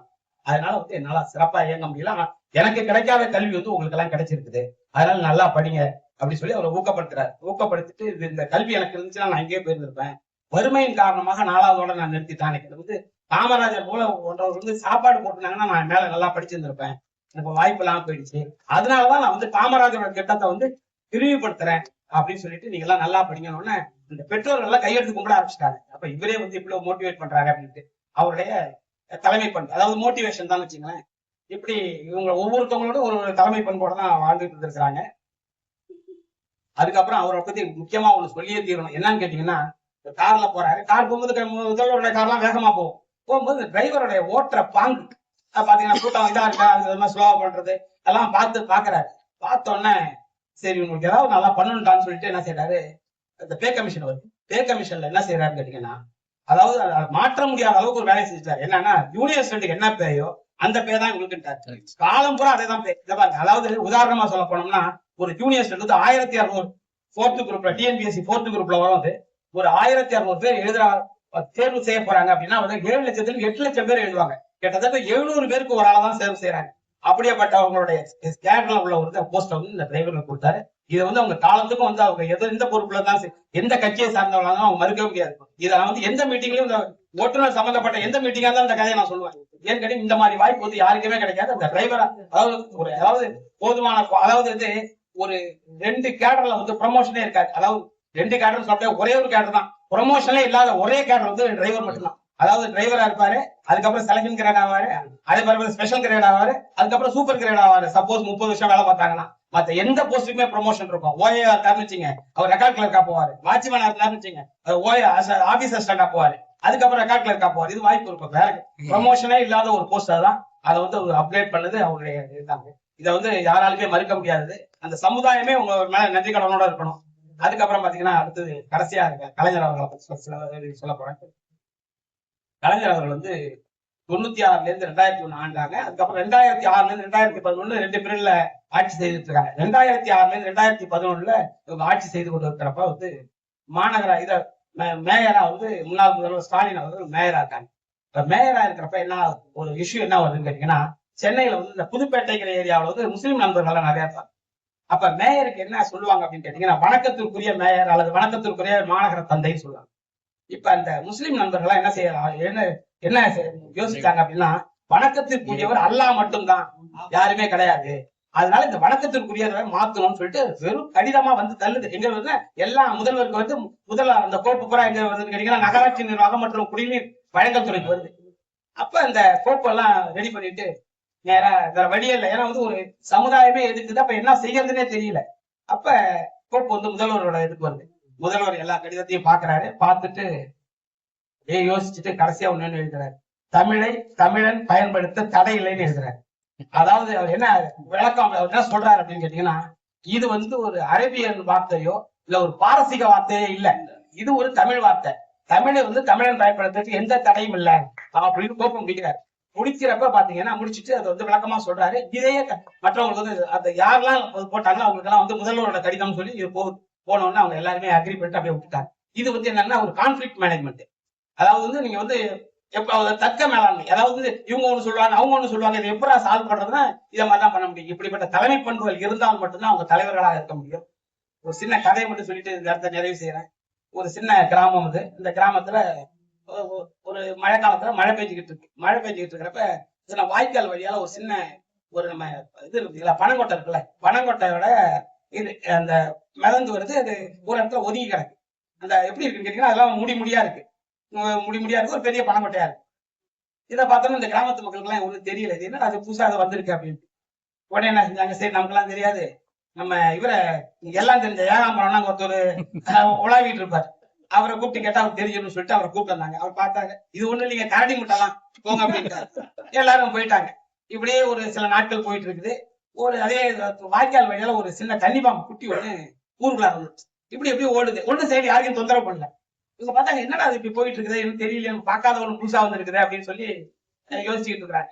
யோசிச்சுட்டு சரி நமக்கு எல்லாம் தெரியலப்பா, ஏகாம்பரத்தை கூப்பிடுப்பா அப்படின்னாங்க. ஏகாம்பரம் வந்து பார்த்தாரு, இது ஒண்ணு இல்லையா, போனக்கா வணக்க குட்டி அப்படின்ட்டாரு. உடனே சரி போ அப்பா, நமக்கு எல்லாம் தெரியல, தெரியுதுப்பா அப்படின்னு போனக்கமான அதை வச்சு இப்படி போகுதுங்கிறதுனால அவரு ஒரு பேரை வச்சுட்டாரு அதுக்கு. இப்படி நாட்கள் போயிட்டு இருக்கு. ஒரு நாள் இந்த மார்கழி மாதம் மாதிரி உள்ள ஒரு காலை நேரத்துல வந்து ஒரு 5:30 மணிக்கு கிராமத்துல எல்லாம் பாத்தீங்கன்னா விவசாய வேலைக்கு போறதுக்கு டீ சாப்பிடுவாங்க. இந்த ஒரு கடையில இருந்து அது மாதிரி ஒரு டீ சாப்பிட்டு இருந்தாங்க. நிறைய பேர் சாப்பிட்டுருந்தாங்க. அங்க ஏகாம்பரம் சாப்பிட்டு இருந்தாரு. அப்ப அது வழியா ஒரு யானை பார்க்கணும், ஒரு யானையை ஒரு அழைச்சிட்டு போயிட்டு இருந்தாரு அதிகாலையில. உடனே அவங்க பார்த்து என்ன புதுசா ஒரு கருப்பா பெருசா போயிட்டு இருக்கு அப்படின்னு பக்கத்துல கேட்டாங்க. சரிப்பா நமக்கு இது இல்லப்பா, ஏகாம்பரத்தை கேட்டுரும் பாருங்க. ஏகாம்பரத்தை கேட்டோன்னா என்ன ஏகாம்பரம் இது என்னது, நாங்க ராத்திரி இருட்டு பூரா போயிடுச்சு, சொச்ச இருட்டு போயிட்டு இருக்கு அப்படின்னு. இப்ப நான் சொன்ன பழைய கருத்துக்கள்லாம் வந்து நான் வந்து ஏகாம்பரம் மாதிரி சொல்லல, எல்லாம் படித்த கருத்துக்கள், தேர்வு செய்த கருத்துக்கள் சொல்லிவிட்டு வாய்ப்புக்கு நன்றி கூறி விடைபெறுகிறேன். இலக்கிய ஆர்வலர் சந்திப்பு 106வது ஆர்வலர் சந்திப்பில் வந்திருக்கும் ஆளுமைகளுக்கும் சிறப்பு விருந்தினர்களாக வந்திருக்கும் நம்முடைய காவல்துறையை சேர்ந்தவர்களுக்கும் மாலை வணக்கத்தை தெரிவித்துக் கொள்கிறேன். 100க்கு மேல வந்தாவே சிறப்பு தான். அந்த சிறப்பா நம்ம இப்ப கொண்டாடிக்கிட்டு இருக்கிறோம். அதுல இப்ப 106, 107, 108 வந்துச்சுன்னா இந்த சிறப்பு. ஆமா, அந்த சிறப்பா நம்ம அப்படியே சிறப்பா கொண்டு போகணும் அப்படின்னா உங்களுடைய ஆதரவு எப்பொழுதுமே தேவை. அந்த ஆதரவுடன் இன்றைய ஆர்வலர் சந்திப்பு பேச தொடங்குகிறேன். நான் எனக்கு முன்னால பேசிய டோமினிக் சார் அவர்கள் புத்தக கூட்டங்களை தலைப்புல பேசினாங்க, சிறப்பா பேசினாங்க. அவர் 4 வரிதான் காலையில போடுவார். அவர் ஒரு தன்னம்பிக்கை பேச்சாளர் இருக்கிறதுக்கு ஒரு என்ன ஆகுதுன்னா, இன்னைக்கு கூட இளமை முதுமை அப்படிங்கிறத பத்தி 4 வரிதான், ஆனா சிறப்பான ஒரு நமக்கு ஒரு தன்னம்பிக்கை ஏற்படுத்துற டெய்லியுமே காலையில போட்டுருவாரு. 5 மணி 5:10 எல்லாம் போட்டுருவாரு. நான் டெய்லியுமே பார்ப்பேன். ரொம்ப சிறப்பு இன்னைக்கு பேசுனது. ஐயா ஒரு மைக்கு நமக்கு ஸ்டாண்டு கொடுத்தாருமா ஐயா. சரி ஐயா நான் சிறப்பா கடாசனை பத்தி நிறைய விஷயங்களை சொன்னாரு. அவரை பத்தி ஒரு கவிதைகளாகவும் அதை சிறப்பா பாடினாங்க. அவரை பத்தி முடிச்சு தெரிஞ்சுக்கிறதுக்கு எங்களுக்கு ஒரு வாய்ப்பு நல்லா கிடைச்சது. அப்புறம் நம்ம மோகன் ஐயா எப்பொழுதுமே குட்டி கதைக்கு சொல்லி நம்மளை சந்தோஷப்படுத்த மோகன் ஐயா அவர்கள் இன்னைக்கு டாபிக்கை பார்த்து இன்னைக்கு தலைமை பண்புகளை பத்தி நிறைய விஷயங்கள் சொன்னாங்க. நிறைய தலைமை பண்புகளை சொன்னாங்க. 4-5 தலைமை பண்புகளை சொன்னாங்க. இந்த 4-5 தலைமை பண்புகளையும் ஒருங்கே அமைத்து வைத்துக் கொண்டு நம்மளை எல்லாம் ஆட்கொண்டிருக்கிற நம்மளுடைய வாசகர் வட்ட தலைவர் அவர்களை இந்த நேரத்துல நம்ம பாராட்ட வேண்டிய விஷயத்துல இருக்கிறோம். ஏன்னா எல்லா தலைமை பண்புகளும் அவர் சொன்னது எல்லாமே இவர்கிட்ட இருக்குது. அதனால அவளை சிறப்பா கொண்டு போக முடியுதுங்கிறத ஒரு வார்த்தை சொல்லி முடிச்சுக்கிறேன். நேற்று காலையில ஒரு 9 மணி மேலே ஐயா போன் பண்ணாங்க. இது மாதிரி நாளைக்கு நீங்க மீட்டிங்ல தலைமை பண்பை பத்தி பேசணும் அப்படின்னு சொன்னாங்க. என்னத்துக்காக நான் இதுல நம்ம இதை கடைசி நேரத்துல 2 வார்த்தை பேசுறோம் போறோம் இருக்கட்டும் அப்படின்னு சொன்னேன். இல்ல நீங்க பேசணும் அப்படின்னு சொன்னாரு. எனக்கு எதனால அது மாதிரி சொன்னா, எனக்கு ஒரு ஜனவரி மாசம் நம்ம மல்லிகா மேடம் டெய்லி ஒரு திருக்குறள் போடுவாங்க. ஜனவரி 13, 14 தேதியில இந்த வருடம் ஒரு திருக்குறள் பார்த்தேன். குறள் 840 என்ன சொல்றதுன்னா, கலாக்கால் பள்ளியுள் வைத்தாற்றால் குழாத்து பேதை புகழ். அதை படிச்சு பார்த்தா என்ன அர்த்தம் அப்படின்னா, அறிவுள்ள சபையில அறிவாளிகள் இருந்த சபையில ஒரு முட்டாள் போய் பேசுறதோ இல்ல அது ஒரு சுத்தமான ஒரு இடத்துல அஸ்தம் முடிக்கிற மாதிரி ஒரு இது நினைச்சாரு. நம்ம எப்படி இந்த இவ்வளவு ஆளுமைகள் இவ்வளவு இருக்க இடத்துல போய் நம்ம பேசுறதுக்கு நம்ம தகுதியானவங்களா அப்படி இருந்தாலும் எனக்கு அப்புறம் ஒரு மனசுல ஒரு இது இல்ல இது மாதிரி அழகமா சார்பா நீங்க பேசணும் அப்படின்னு. சரி, நம்மளும் இப்ப 2 வருஷமா கிட்டத்தட்ட நல்லா ட்ரெயின் ஆகிருக்கிறேன். நிறைய பேர் ஆளுமைகள் பேசுறது நிறைய விஷயங்களை நான் இந்த நூலகத்து மூலியமா நான் நிறைய பல துறைகள்ல நம்ம ஆளுமைகள்லாம் ஒருத்தரையும் சும்மா சொல்லக்கூடாது. ஒவ்வொருத்தவங்களும் ஒரு துறையில ஒரு மாதிரி பேசுறாங்க. இதெல்லாம் ஒருங்கை பெற்று நான் இன்னைக்கு கொஞ்சம் ஒரு அறிவு சார்ந்த கொஞ்சம் இருக்கிறாங்கிறதுனால சரி அப்புறம் ஒத்துக்கிட்டேன். சரி அப்புறம் அப்படின்ட்டு சரி பேசுறேன் அப்படின்னா தலைப்பு ஒரு தலைப்பு சொல்லி ஆரம்பிச்சாரு. ஐயா திருவிழாவில் படத்துல பாரு, நான் கேள்வி கேட்கதான் தெரியும், பதில் சொல்றது தெரியாது. தலைப்பு நானே சொல்றேன் சார், ஒரு 10 நிமிஷம் எனக்கு டைம் கொடுங்க, தலைப்பு நானே சொல்றேன் அப்படின்னா. அப்புறம் யோசனை பண்ணி பார்த்தேன். ஒரு தங்கவேல் படத்துல இல்ல அறிவாளி படத்துல தங்கவேல் ஒரு நைட்வே இருக்கும். பூரி சுடுறது எப்படிங்கிற பாரு எனக்கு தெரியாது அப்படிம்பாங்க. சரிட்டு ஒரு மாவை போய் கொட்டணும் அப்படிம்பாரு, அதான் எனக்கு தெரியுமே. சரி அது உப்பு போடணும், அதான் எனக்கு தெரியுமே. இப்படியே சொல்லிட்டு இருப்பாங்க. இப்படி சொல்லிட்டு இருக்க அது எனக்கு ஒரு ஞாபகம் வந்துச்சு. அப்ப என்ன நினைச்சேன்னா, நம்ம சபையில பெரிய பெரிய ஆளுமைகள் பேசுறப்ப கூட கீழே இருக்க ஆளுமை எல்லாமே விவரம் தெரிஞ்சவங்களா இருக்கிறாங்க. எதை பேசினாலும் எந்த தலைப்பை பத்தி பேசினாலும் அவங்க 4 பாயிண்ட் எடுத்து கொடுக்குறாங்க. இப்படிதான் இருக்குது. அதை பாராட்டுறேன் நானு. இதுக்கு மிகையா போறப்ப கடந்த வாரம் நினைக்கிறேன், பாரதியாரை பத்தி கடந்த வாரத்துக்கு முதல் வாரம் பாரதியாரை பத்தி பேசினாங்க. அப்ப அங்கிருந்து ஒருத்தர் கேள்வி கேட்டாரு, பாரதியார் எல்லாத்தையும் பத்தி எழுதினாரு, கட்டப்பூனை பத்தி எழுதினாரா, அதுக்கு பதில் சொல்லுங்க அப்படின்னு ஒரு கேள்வி கேட்டாரு. இந்த மாதிரி ஒரு சூழ்நிலையில நம்ம இருக்கிறதுக்கு இது மாதிரி கேள்விகளோ இல்ல நம்ம தனியா ஒரு சப்ஜெக்ட் நம்ம எடுத்துக்குவோம். எல்லாம் ஒரு கலந்துரையாட மாதிரி இருக்கலாம் கூட, கேள்வி கேட்க மாட்டாங்க அப்படிங்கிற இதுலதான் நான் அப்புறம் யோசனை பண்ணிட்டு, ஐயா நம்ம நூலகத்தை பத்தி ஏன்னா எனக்கு தகுதி இருக்குது. ஏன்னா முதல் வாரத்துல இருந்து இந்த இலக்கிய ஆர்வலர் சந்திப்புகள் வந்துட்டு இருக்கிறதுனால நான் இந்த நூலகத்தினுடைய இலக்கியாளர் சந்திப்பை பத்தி பேசுறேன், நூலகத்தினுடைய வளர்ச்சியை பத்தி பேசுறேன். இதனால நம்ம இலக்கியாளர் சந்திப்புனால நூலகம் எப்படி வளருது, அதனால எப்படி நம்ம வளர்றோம் அப்படிங்கறத பத்தி பேசுறோம் அப்படின்னு சொன்னேன். ஐயா அப்புறம் அதுக்கப்புறம் தலைப்பு வந்து நமது நூலக வளர்ச்சிங்கிறது போட்டாங்க. சரி ரைட்டு சார் அப்படி சொல்லிட்டு அப்புறம் மறுபடியும் ஒரு 10 நிமிஷம் கழிச்சு மறுபடியும் ஒரு போன் அடிச்சாங்க. நீங்க மேடத்திட்ட காமிங்க, அந்த இது போட்டாரு, ஸ்டில் போட்டு போட்டோ எல்லாம் போட்டு மேடத்திட்ட காமிங்க, மேடத்தை அவசியம் கூட்டிட்டு வாங்க அப்படின்னாரு. எனக்கு ஒரு சந்தோஷம், ரொம்ப சந்தோஷம். சரின்ட்டு அவங்கள்ட்ட காமிச்சிட்டு எனக்கு என்ன சந்தோஷம்னா, வீட்டுலதான் நம்ம பேச கேட்டா கேட்க மாட்டாங்க, சரி இங்க வந்து கேட்பாங்க அப்படின்னு நினைச்சுட்டு ஐயா அது மாதிரி கூட்டு சொன்னாங்க அப்படின்னா, நான் அவங்க என்ன சொல்றாங்க, அவங்க மிஸ்ஸஸ் அவங்க பழக்கம், அவங்க வந்தா நான் வர்றேன், நான் வந்து தனியா உட்காந்துருக்க முடியாது அப்படின்னு சொன்னாங்க. சரி ரைட்டு அப்படி சொல்லிட்டு அப்புறம் சொல்லிட்டேன், சரி ஐயா நான் அவர் வரேன்னு சொல்லிட்டு அப்புறம் அவங்க இருந்தோம். நமது நூலகம் அப்படிங்கிறது எதுக்காக எடுத்தோம்னா, வந்ததுல இருந்து பாத்துட்டு இருக்கேன் என்னுடைய வளர்ச்சிய, நம்ம இலக்கிய ஆர்வல் சந்திப்பினுடைய வளர்ச்சி, அதனாலதான் நூலகமும் வளருது அப்படிங்கிறத வச்சுட்டு நம்ம எடுத்தது.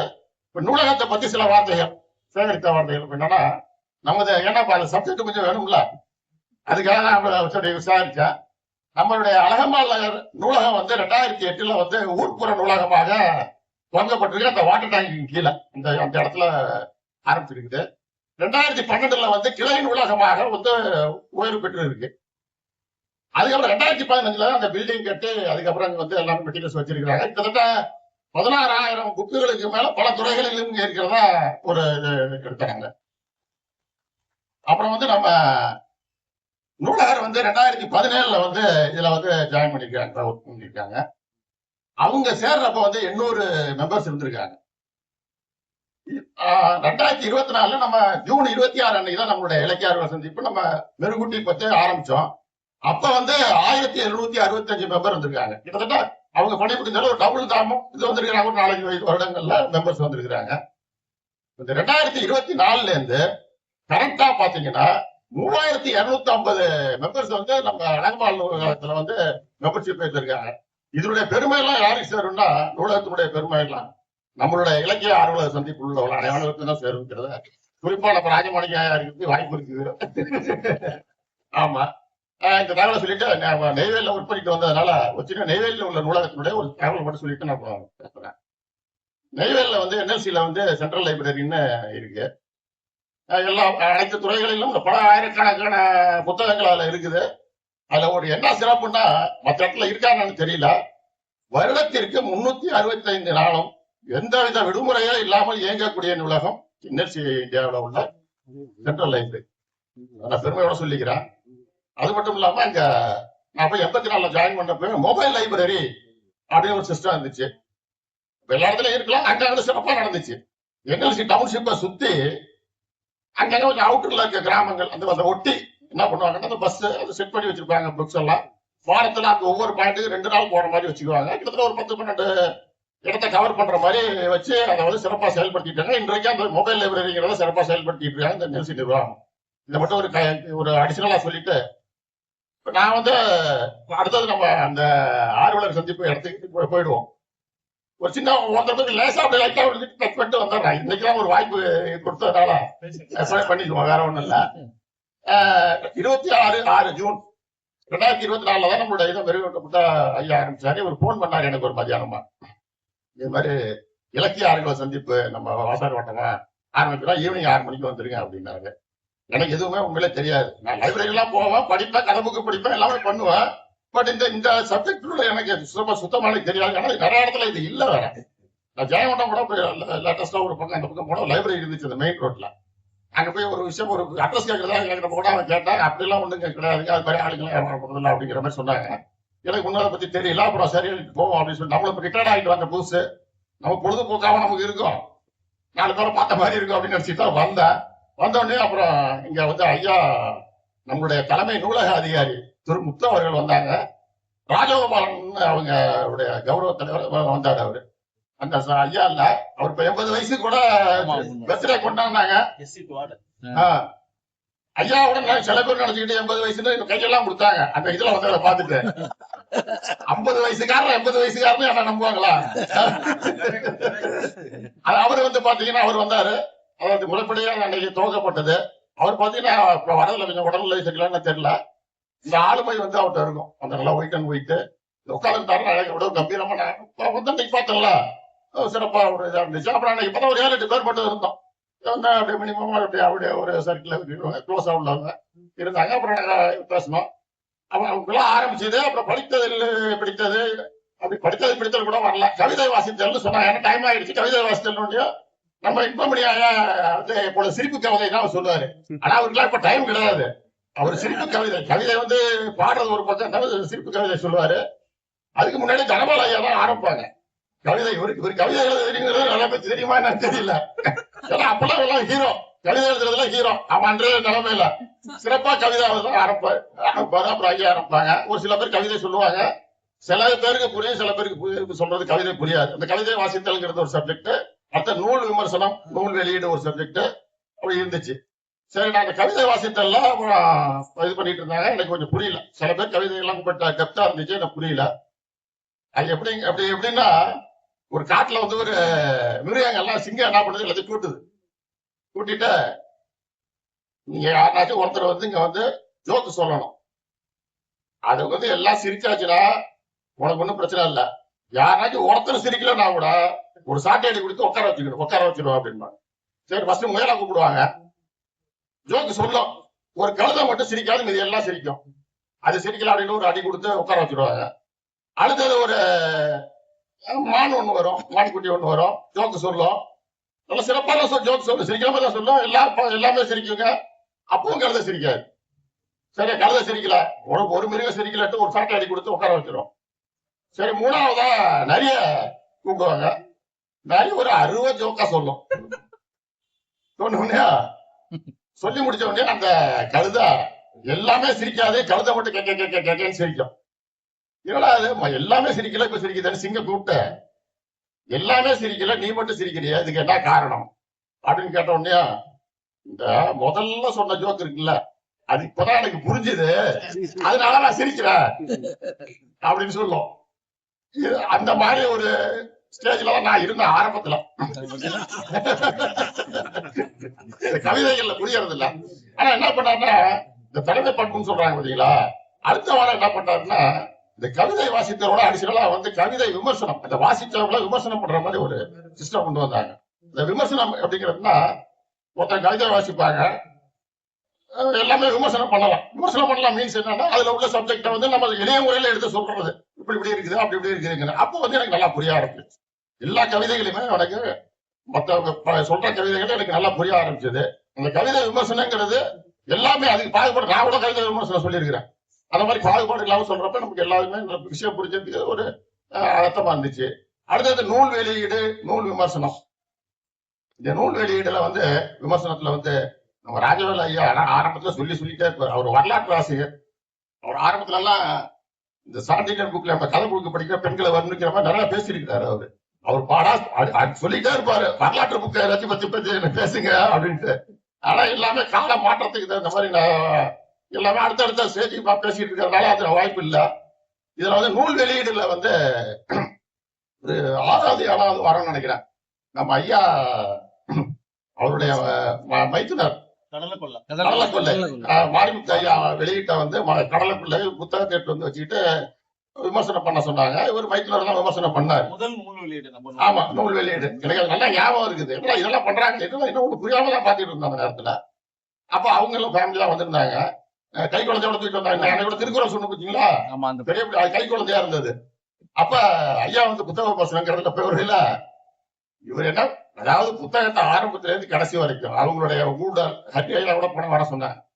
இந்த கடலைப்படை பத்தி, அந்த மனைவி கணவனுக்கு உண்டான இந்த ஊழல் சண்டை, இது மாதிரி நிறைய விஷயங்கள், இன்ப துன்பங்களை பத்தி முன்னாடில இருந்து கடைசி வரைக்கும் ஐயா சொல்லி முடிச்சுட்டாங்க சிறப்பா. அந்த இது மாதிரி புத்தக விமர்சனம் பண்ணியாச்சுன்னா அன்னைக்கு புக்கெல்லாம் எடுத்து வச்சு யாரையும் வாங்கிட்டு போனா யாரு வாங்குவா? அந்த அளவுக்கு சிறப்பா ஒரு புத்தகம் அருமையா இருந்துச்சு. ஐயா வாங்கிட்டு போவாங்க நினைக்கிறேன், தலையாட்டுறாங்க அவரு திருமுறை ஐயா. ஆனா அவர் சொன்னது வந்து இன்னமும் எனக்கு மனசுல நிக்குது. அந்த அளவுக்கு விமர்சனம் பண்ணாருங்கிறதா ஒரு சொன்னது சொல்றேன். இந்த புத்தக விமர்சனங்கிறது இருந்துச்சு. இப்படி போயிட்டு இருக்க பிறகு வந்து என்ன ஆயிடுச்சுன்னா, எங்களை மாதிரி ஆளுங்களுக்கு பேசுறதுக்கு கொஞ்சம் வாய்ப்பு இல்லாம இருந்தது. உடனே நான் தான் ஃபர்ஸ்டே சொன்னேன், அந்த ஆளுமை, அந்த தலைமை பண்புன்னு சொல்ல வந்தேன். இவர் எப்படி என்ன பண்றாரு, இந்த அணியெல்லாம் வச்சு பண்ணி போறான்னு எனக்கு தெரியல. படித்ததில் பிடித்ததுன்னு ஒண்ணு கூட தள்ளி விட்டாரு. அது யார் வேணாலும் எதை பத்தியும் பேசலாம், அவங்கவுங்க ஒரு ஏதோ கருத்துக்களை சொல்லலாங்கிறது. அப்போ வந்து எங்களை மாதிரி ஆளுக்கெல்லாம் ஒரு நல்ல வாய்ப்பு கிடைச்சது. இப்ப நம்ம அதை பத்தி நாங்க சொல்லிட்டு இருந்தோம். இது மாதிரி நல்லா சிறப்பா போயிட்டு இருந்ததுங்கிறத சொல்லிட்டு ஐயா ராஜகோபாலன் ஐயா அப்பெல்லாம் பாத்தீங்கன்னா ஒரு 7-8 பேர் இருப்போம். இப்ப சொல்றாங்க டைம் பத்தல இல்ல. அப்பெல்லாம் வந்து எங்களுக்கு கடந்த மாதம் வந்து ராமேஸ்வரம் போயிருந்தேன். அங்க ஒரு மேரேஜுக்கு போயிட்டு பக்கத்துல ராமேஸ்வரம் போய் பார்த்து வரும், தனுஷ்கோடி வரைக்கும் பார்த்துட்டு வந்தேன். இந்த அக்கா மடம் தங்கச்சி மடங்கிற ஊர் வந்துச்சு. இவர் ஆரம்பத்துல வந்து 1/2 மணி நேரம் அந்த கதை சொல்லியிருக்காரு ஐயா. அந்த தலையை வெட்டிடுவாங்க, அக்கா வந்து இறந்துருவாங்க, அப்புறம் தங்கச்சி வந்து அக்கா படம் தங்கச்சி போனாங்க. வீட்டுல சொல்லிட்டு இருந்தேன். அவர் பேங்காரு, அவர் பேங்காரு தான் சொல்றது. ஆமா அப்படியா? பேங்க வந்து தன் கையிலே தன் அடியிலே வச்சிருக்கலாம் அவர் பேங்காரு சொல்லி சொன்னேன் நானு. அப்பெல்லாம் வந்து நமக்கு நேரம் கிடைச்சது. அவர் சொன்னாரு, பேசினாரு, நிறைய ஹெல்த் டிப்ஸ் எல்லாம் கொடுப்பாரு ஐயா ராஜகோபாலன் ஐயா. இப்பெல்லாம் இப்ப பாக்குறாருல நம்ம ஐயா இப்படியே பாத்துட்டே இருக்காருல, இப்படி இப்படின்னு பாத்துட்டு இருக்காருல, டைம் ஆகுது. அப்பெல்லாம் எப்படின்னா இப்படியே பாப்பாரு, இன்னும் கொஞ்சம் நேரம் பேச மாட்டாங்களா, பேசுறவங்க வந்து கொஞ்சம் நேரம் பேச மாட்டாங்களா அப்படிங்கிற ஒரு சூழ்நிலையில வந்து இருந்த காலம். ஐயா அப்பெல்லாம் நிறைய டைம் எடுத்து பேசினாங்க. ஐயா ராஜசேகரன் நீ பேசிட்டாங்க. வீரன் ஐயா இருக்காங்க பாருங்க, அப்பாவி மாதிரி பாத்துட்டு இருக்காங்கல்ல. ஒரு 4-5 வாரம் சுத்தமா பேசவே இல்லைங்க அவரு. நாங்கெல்லாம் கடைசியில உட்காந்துருப்போம். உட்காந்துக்கிட்டு இவரு என்னோட உட்காந்துருப்பாரு, பேசிட்டு இருப்போம். நாங்க பேசி எங்க அமெரிக்காவோட இருக்கு ஏதாவது சொல்லிட்டு சொன்னாரு. சரி நம்மள மாதிரி அவரும் ஏதோ புதுசா வந்திருக்காரு, தெரியாது உங்களுக்கு அப்படி நினைச்சிட்டு இருக்கேன். ஒரு 6வது இல்ல நான் நினைச்சுக்கிட்டு இருந்தது. அதுக்கப்புறம் சொன்னா பாருங்க, அதுக்கப்புறம் 6வது 7வது அமர்ல வந்து பேச சொன்னாங்க பாருங்க. அவருக்கு என்ன அதாவது அவருக்கு தெரியாத மொழியே இல்லைங்க. தமிழ், ஹிந்தி, சான்ஸ்கிரிட், என்னென்ன மொழி எல்லாமே தெரியுது. எல்லாத்தையும் கவிதை எழுதுறாருங்க அவரு. உருது கவிதை எழுதுறாரு. அந்த அளவுக்கு திறன் படைத்தவரு. எனக்கு அப்பதான் தெரியும் எனக்கு. அது மட்டும் அல்ல, நம்ம யாருனாச்சும் சின்ன சின்ன தவறுகள் செஞ்சாங்கன்னா உடனே சுட்டி காட்டுவார். ஆனா இப்பெல்லாம் கொஞ்சம் சரி நிறைய கொஞ்சம் அடக்கி வாசிக்கிறான்னு எழுதுறேன். அந்த அளவுக்கு திறமை படைத்தவரு. ஆனா ஆரம்பத்துல சில பேர் ஆளுமை தன்மை, அது இந்த ஆளுமை தன்மை இருக்கு பாத்தீங்களா. ஃபர்ஸ்ட் ஒரு இடத்துல போய் கொஞ்ச நேரம் வெயிட் பண்ணி பாக்குறது. 4-5 நாள் ஒண்ணுமே தெரியாத மாதிரி இருந்தாச்சுன்னா அதை பத்தி தெரிஞ்சுக்குவாரு. அதுக்கப்புறம் ஒரு ராஜமாணிக்க சார்ட்டையோ இல்ல தனபால் சார்ட்டையோ வந்து இப்படி பொசிஷன் இருக்கு, இது மாதிரி பண்ணலாங்கிற மாதிரி எல்லாம் செஞ்சிருப்பான்னு நினைக்கிறேன் நான். என்னுடைய கணிப்பு. ஐயா சிவகுமார் ஐயா எனக்கு சின்ன சின்ன வார்த்தையை சொல்லிட்டு இது பண்ணிக்கிறேன். டைம் என்னன்னு தெரியல, முடிச்சிடறேன். சிவகுமார் ஐயா இருக்காங்க பாருங்க, 4 பாட்டு போடுவாரு, பழைய பாட்டு. அவ்வளவு அருமையா பாடக்கூடியவர். அப்படின்னு ஆரம்பிச்சு அப்படி பாட ஆரம்பிச்சாருன்னா அந்த காலத்து பழைய பாட்டு அவ்வளவும் அருமையா பாடுவாரு. இன்னைக்கெல்லாம் வந்து அவரை பத்தி தெரியாம நிறைய பேர் இருக்கிறோம். வாய்ப்பா அப்படின்னா டைம் நேரம் காலம் இல்லாதனாலதான். திருவையாறுல இருந்து வராருங்க அவரு. அன்னைக்கு ராம்நாத் ஹோட்டல்ல நான் போய் வீட்டுக்கு போயிட்டு டிஃபன் வாங்குறதுக்கு போறேன். அங்க உட்காந்து சாப்பிட்டுட்டு இருக்காரு. என்ன சார் இப்ப இவ்வளவு நேரம் ஆச்சு அப்படின்ற. நாங்க பழைய பஸ் ஸ்டாண்டு போயிட்டு அங்க இருந்து திருவையாறு புது பஸ் ஸ்டாண்டுக்கு வேற பஸ் பிடிச்சி போனோம் அப்படின்னு சொல்றாரு. அந்த அளவுக்கு அவர் அந்த ஆர்வத்தை வந்து பாராட்டுனதுல சொல்லிக்கிறார் சிவகுமார் ஐயா அவர்கள். நம்ம இந்துமணி ஐயா எப்பொழுது நாங்க ஸ்டார்ட் பண்றது அவரு பாடலோட தான். இப்ப எப்படி ஸ்டார்ட் பண்றோமோ அவர் ஏதோ பாடுவாரு, நாங்க கேட்டுக்கிட்டு சந்தோஷமா இருக்கிறோம். இன்னைக்கு கூட கொடுத்தாலும் எல்லாம் கொடுத்தோம். அருமையா பண்ணீங்க ஐயா. இன்னைக்கு நம்ம சட்டசபையில பாடின பாட்டது சிறப்பா இருந்துச்சு அப்படிங்கறத தெரிவிச்சு கொண்டு அவரை பத்தி நிறைய சொல்லலாம். ஏன்னா அவர் வந்து எப்பொழுது சிரிச்ச முடிஞ்சாவே இருப்பாரு. பாக்கியாராஜிக்கிட்டே கையால குட்டு வாங்கினவர். அவரு ஒரு நிகழ்ச்சியில வந்து அவர் பேசாதெல்லாம் பேசி அவர் வந்து வாழ்க்கைய அனுப்பிச்சவரு. எப்பொழுது சிரிச்ச நகைச்சுவையா இருக்கிறவங்க கூட வந்து சிரிச்சுக்கிட்டு தான் இருக்கணும். ஏன்னா வீட்டுல சிரிக்காதெல்லாம் அப்புறம் எங்க வந்து சிரிக்கணும். ஐயா வந்து ராஜமாணிக்க இருக்காங்க. இவருதான் நம்மளுடைய இந்த ஆளுமையெல்லாம் கொண்டு வர்றதுக்கான ஒரு சிறப்பான ஒரு தலைவர். இவர் வந்ததுக்கு அப்புறம் தான் நிறைய ஆளுமைகள் வந்து நமக்கு உள்ளார வந்தாங்க. அப்படி பேசக்கூடியதெல்லாம் பாத்தீங்கன்னா எல்லா சப்ஜெக்ட்லயும் அவர் கிளாஸ் எடுக்கிற மாதிரி என்ன பண்றாரு, இப்ப பேசுவாரு. நம்ம கொஞ்சம் ஃபாலோ பண்றது மட்டும் சிரமமா இருக்கும் தவிர நிறைய விஷயங்கள் எல்லாத்த பத்தியும் நல்லா அருமையா பேசுவாரு. ஒரு சிறப்பு என்னன்னா, நம்ம இங்க அந்த வருடம் வந்து ஆரம்பிச்ச வருடம் வந்து நம்ம பிள்ளையார் கோயில்ல வந்து கும்பாபிஷேகம் நடந்தது. அப்போ வந்து ஐயா தான் ஆன்மீக சொற்பொழிவாளரா சிறப்பா பண்ணாங்கிறத தெரிவித்து கொள்கிறேன். அதுல இருந்து அவருக்கு தஞ்சை சுகிசிவம் அப்படிங்கிற அடைமொழி நம்மளுடைய அடையாள இருந்து கொடுத்திருக்கிறோம் அப்படிங்கிற நேரத்துல தெரிவிச்சுக்கிட்டு ஐயா ஜெயக்குமார் ஐயாவும் திட்டாவது சேர்த்தா சொல்லணும். அவங்க 2 பேர்த்தையும் இவங்க இடையில வந்தாங்க. 51-52 லட்சம் வந்தாங்கன்னு நினைக்கிறேன். இவங்களை பார்த்தோன்னே நான் என்ன நினைச்சேன், எனக்கு தெரியாது இல்ல. ஜோக்கரா பேர் வலிகள் கொடுங்க 2 பேரும். ஏன்னா எங்க பெரியப்பா மணியாளா இருந்தாரு, எங்க பெரியப்பா கிட்டத்தட்ட அவர் மாதிரி தான் இருப்பாரு. அப்படி நினைச்சுக்கிட்டு இருந்தா ஜாலியா வீடியோ எடுத்துக்கிட்டு இப்படி இருப்பாங்க மட்டும். ஆனா இவங்க எல்லாம் அந்த ஆளுமை தலைமை பண்புல பேசுறப்ப பாத்தீங்கன்னா ஐயா எல்லாம் சிங்கப்பூருடைய அனுபவத்தை விட்டு அடி பிச்சை எடுத்துட்டாரு. அதுக்கப்புறம் தான் எனக்கு தெரியுது, எனக்கு ஐயா அது மாதிரி ஜெயக்குமார் ஐயாவும் நிறைய பொறுப்புல இருக்கிறாருங்கிறதெல்லாம் எனக்கு அதுக்கப்புறம் தான் தெரியும். ரொம்ப சிறப்பான டோமினிக் ஐயா பத்தி 4 வரி சொல்லிட்டேன், சிவகுமார் ஐயா பத்தி சொல்லிட்டோம். அப்படி வந்து சார்லி மேல ஐயா இருக்காரு, அவர் வந்து இந்த அவர் எங்கெல்லாம் அடிக்க வைப்பாருன்னு தெரியல, அவருக்கு பெற்றாத இதெல்லாம் சர்டிபிகேட்லாம் அந்த அளவுக்கு ரொம்ப திறமைசாலியா நம்ம அழகமாறு நூலகத்துக்கு வந்ததுக்கு அப்புறம் தான் அந்த உயர்வு கிடைச்சிருக்கும் என்னுடைய கணிப்பு. ஏன்னா நம்ம நூலகத்தை பத்தி பாராட்டணும், நிச்சயமா ஆமோதிக்கிறாரு. மோகன் ஐயா சொல்லியாச்சு, ஐயா ஐயனார் ஐயா தலபால் ஐயா பக்கத்துலயே இருப்பாரு, அங்க இருக்காரு. இவங்க எல்லாம் வந்து காலனியில பொறுப்புல இருக்கிறாங்க. ஆனா இங்க வந்து இது செயல்படுறாங்க. தலபால் ஐயா எல்லாம் ஒரு சப்ஜெக்ட் எடுத்தாருன்னு வச்சுக்கோங்களேன், நம்ம எதுவும் கேளாத ஒரு சப்ஜெக்டா இருக்கும். ஒரு நாள் ஃபாரின்ல எனக்கு எடுத்து மத்ததெல்லாம் நம்ம கேட்டாது மாதிரி தெரியும். ஆனா ஐயாவோட இந்த சப்ஜெக்ட் வந்து நல்லா அருமையா பேசுவாரு. ஐயனார் ஐயாவும் பொறுமையா நிதானமா அருமையா பேசுவாருங்கிறது பேசுவாரு. இதுல வந்து என்னன்னா இவங்க 2 பேருமே எப்படின்னா ஒரு சின்ன அவங்க பாராட்டி தான் ஆகணும். நான் முடிச்சிருவோம், இன்னும் 2-3 பேர் தான், அப்புறம் கோச்சிக்க போறாங்க. அப்புறம் இது வேற 2 வாரத்துக்கு வாய்ப்பு கொடுக்காதீங்க. தான் ஐயனார் ஐயா வந்து என்னாச்சுன்னா ஒரு இது நம்ம கரண்ட் வந்து இபி சப்ளை விட்டு தான் போனுச்சு. நம்ம அழகமான நகர்ல நம்ம அமெரிக்காவில வந்து சப்ளை கட்டாகி போச்சுன்னா உடனே இபி ஆபீஸ் போன் பண்ணிட்டு வெயிட் பண்ணுவோம். ஜப்பானுக்காரங்க கரண்ட் போயிடுச்சுன்னு வச்சுக்கோங்களா, பீஸ் போயிருக்கான்னு பார்த்து பீஸா போட்டு உட்காந்துருவோம். ஆனா நம்ம என்ன பண்ணுவோம்னா பக்கத்து வீட்டுக்காரன போய் கரண்ட் இருக்கான்னு கேட்போம், எதிர்த்த வீட்டுக்காரன போய் கரண்ட் இருக்கான்னு கேட்போம். 2 பேரும் இல்லைன்னு சொன்னாலும் வச்சுக்கீங்களா, சத்தம் போடாம நல்லா போட்டுறான்னு வீட்டுல வந்து படுத்துருவோம். இதுதான் நம்மளுடைய குணம். ஆனா இந்த இதுக்கு மாறாக இவங்க 2 பேருமே வந்து மற்றவர்கள் அனைவரும் நல்லா இருக்கணும் அப்படிங்கிற ஒரு பொறுப்பா வந்து இதெல்லாம் பெரிய விஷயம். இன்னொரு நகர்ல இருந்து இன்னொரு நகருக்கு வந்து அவங்க வந்து பெருமை சேர்க்கறதுங்கிறது பெரிய விஷயம். அது மாதிரி அவங்க 2 பேரும் நம்ம இவங்க நான் ஃபர்ஸ்டே வாழ்த்துக்கிறேன் சொல்லிட்டு எனக்கு அவங்கள பத்தி அந்த அளவுக்கு தெரியாதுல்ல. ஃபர்ஸ்ட் எனக்கு வரவுக்குள்ளே சொல்லிட்டேன் நான். அவர் நம்ம சிவனேசனா யாருக்காங்க பாருங்க, அவர் வந்து பேசுறப்ப என்ன பண்ணுவாங்க கிரகிச்சுக்கிட்டு நைஸா அவங்க பேசியிருக்கிறதுல வந்து நைஸா அவருடைய இது இப்படி இருக்கலாம் அப்படி இருக்காங்க வாழைப்பழத்துல ஊசி ஏத்துற மாதிரி நைஸா அடிப்பாரு. நெய்வேலிக்காருல்ல மும்பை ஐயா ஞானபிரகாஷ் ஐயாவை பத்தி சொல்ல வேண்டியது இல்லை. வைக்க பிடிச்சி பேச ஆரம்பிச்சாருன்னா நம்ம கேட்டுக்கிட்டே இருக்கலாம். நம்ம ஐயா வந்து கொஞ்சம் சொல்ற வரைக்கும் ஆட்சி நவுத்திட்டு இருப்பாரு. துறைமுகத்தை பத்தி அருமையா அவரு எக்ஸ்பிளைன் பண்ணாரு. இயற்கை நம்பி ஐயா வந்து அன்னைக்கு சர்க்கரைக்கும் ஜீனிக்கும் உள்ள வித்தியாசம் சொன்னாரு. அதுல இருந்து நாங்க சர்க்கரை வாங்க தேவையில்ல, ஜீனியே போதும், சர்க்கரையை வாங்கிட்டு எதுக்கு அதை கஷ்டப்பட்டுக்கிட்டு சாப்பிட்டுக்கிட்டு அப்படிங்கிற ஒரு முடிவுக்கு வந்துட்டோம் ஐயா. நீங்களுடைய கருத்து அவர் நம்ம மேல அங்க இருக்கா பாருங்க, அவர் சந்திரசேகர் ஐயா சந்திரசேகர் ஐயா இருந்தாரா? சந்திரசேகர் ஐயா கிளம்பிட்டாரா? சரி, அவர் வந்து அந்த சைனிக் பள்ளியில படிச்சவர். அவர் பிஇ தான் அவரு, ஆனா சைனிக் பள்ளியில படிச்சா ஆரம்பத்துல சொல்லிருக்காரு நினைக்கிறேன். அப்படித்தானா?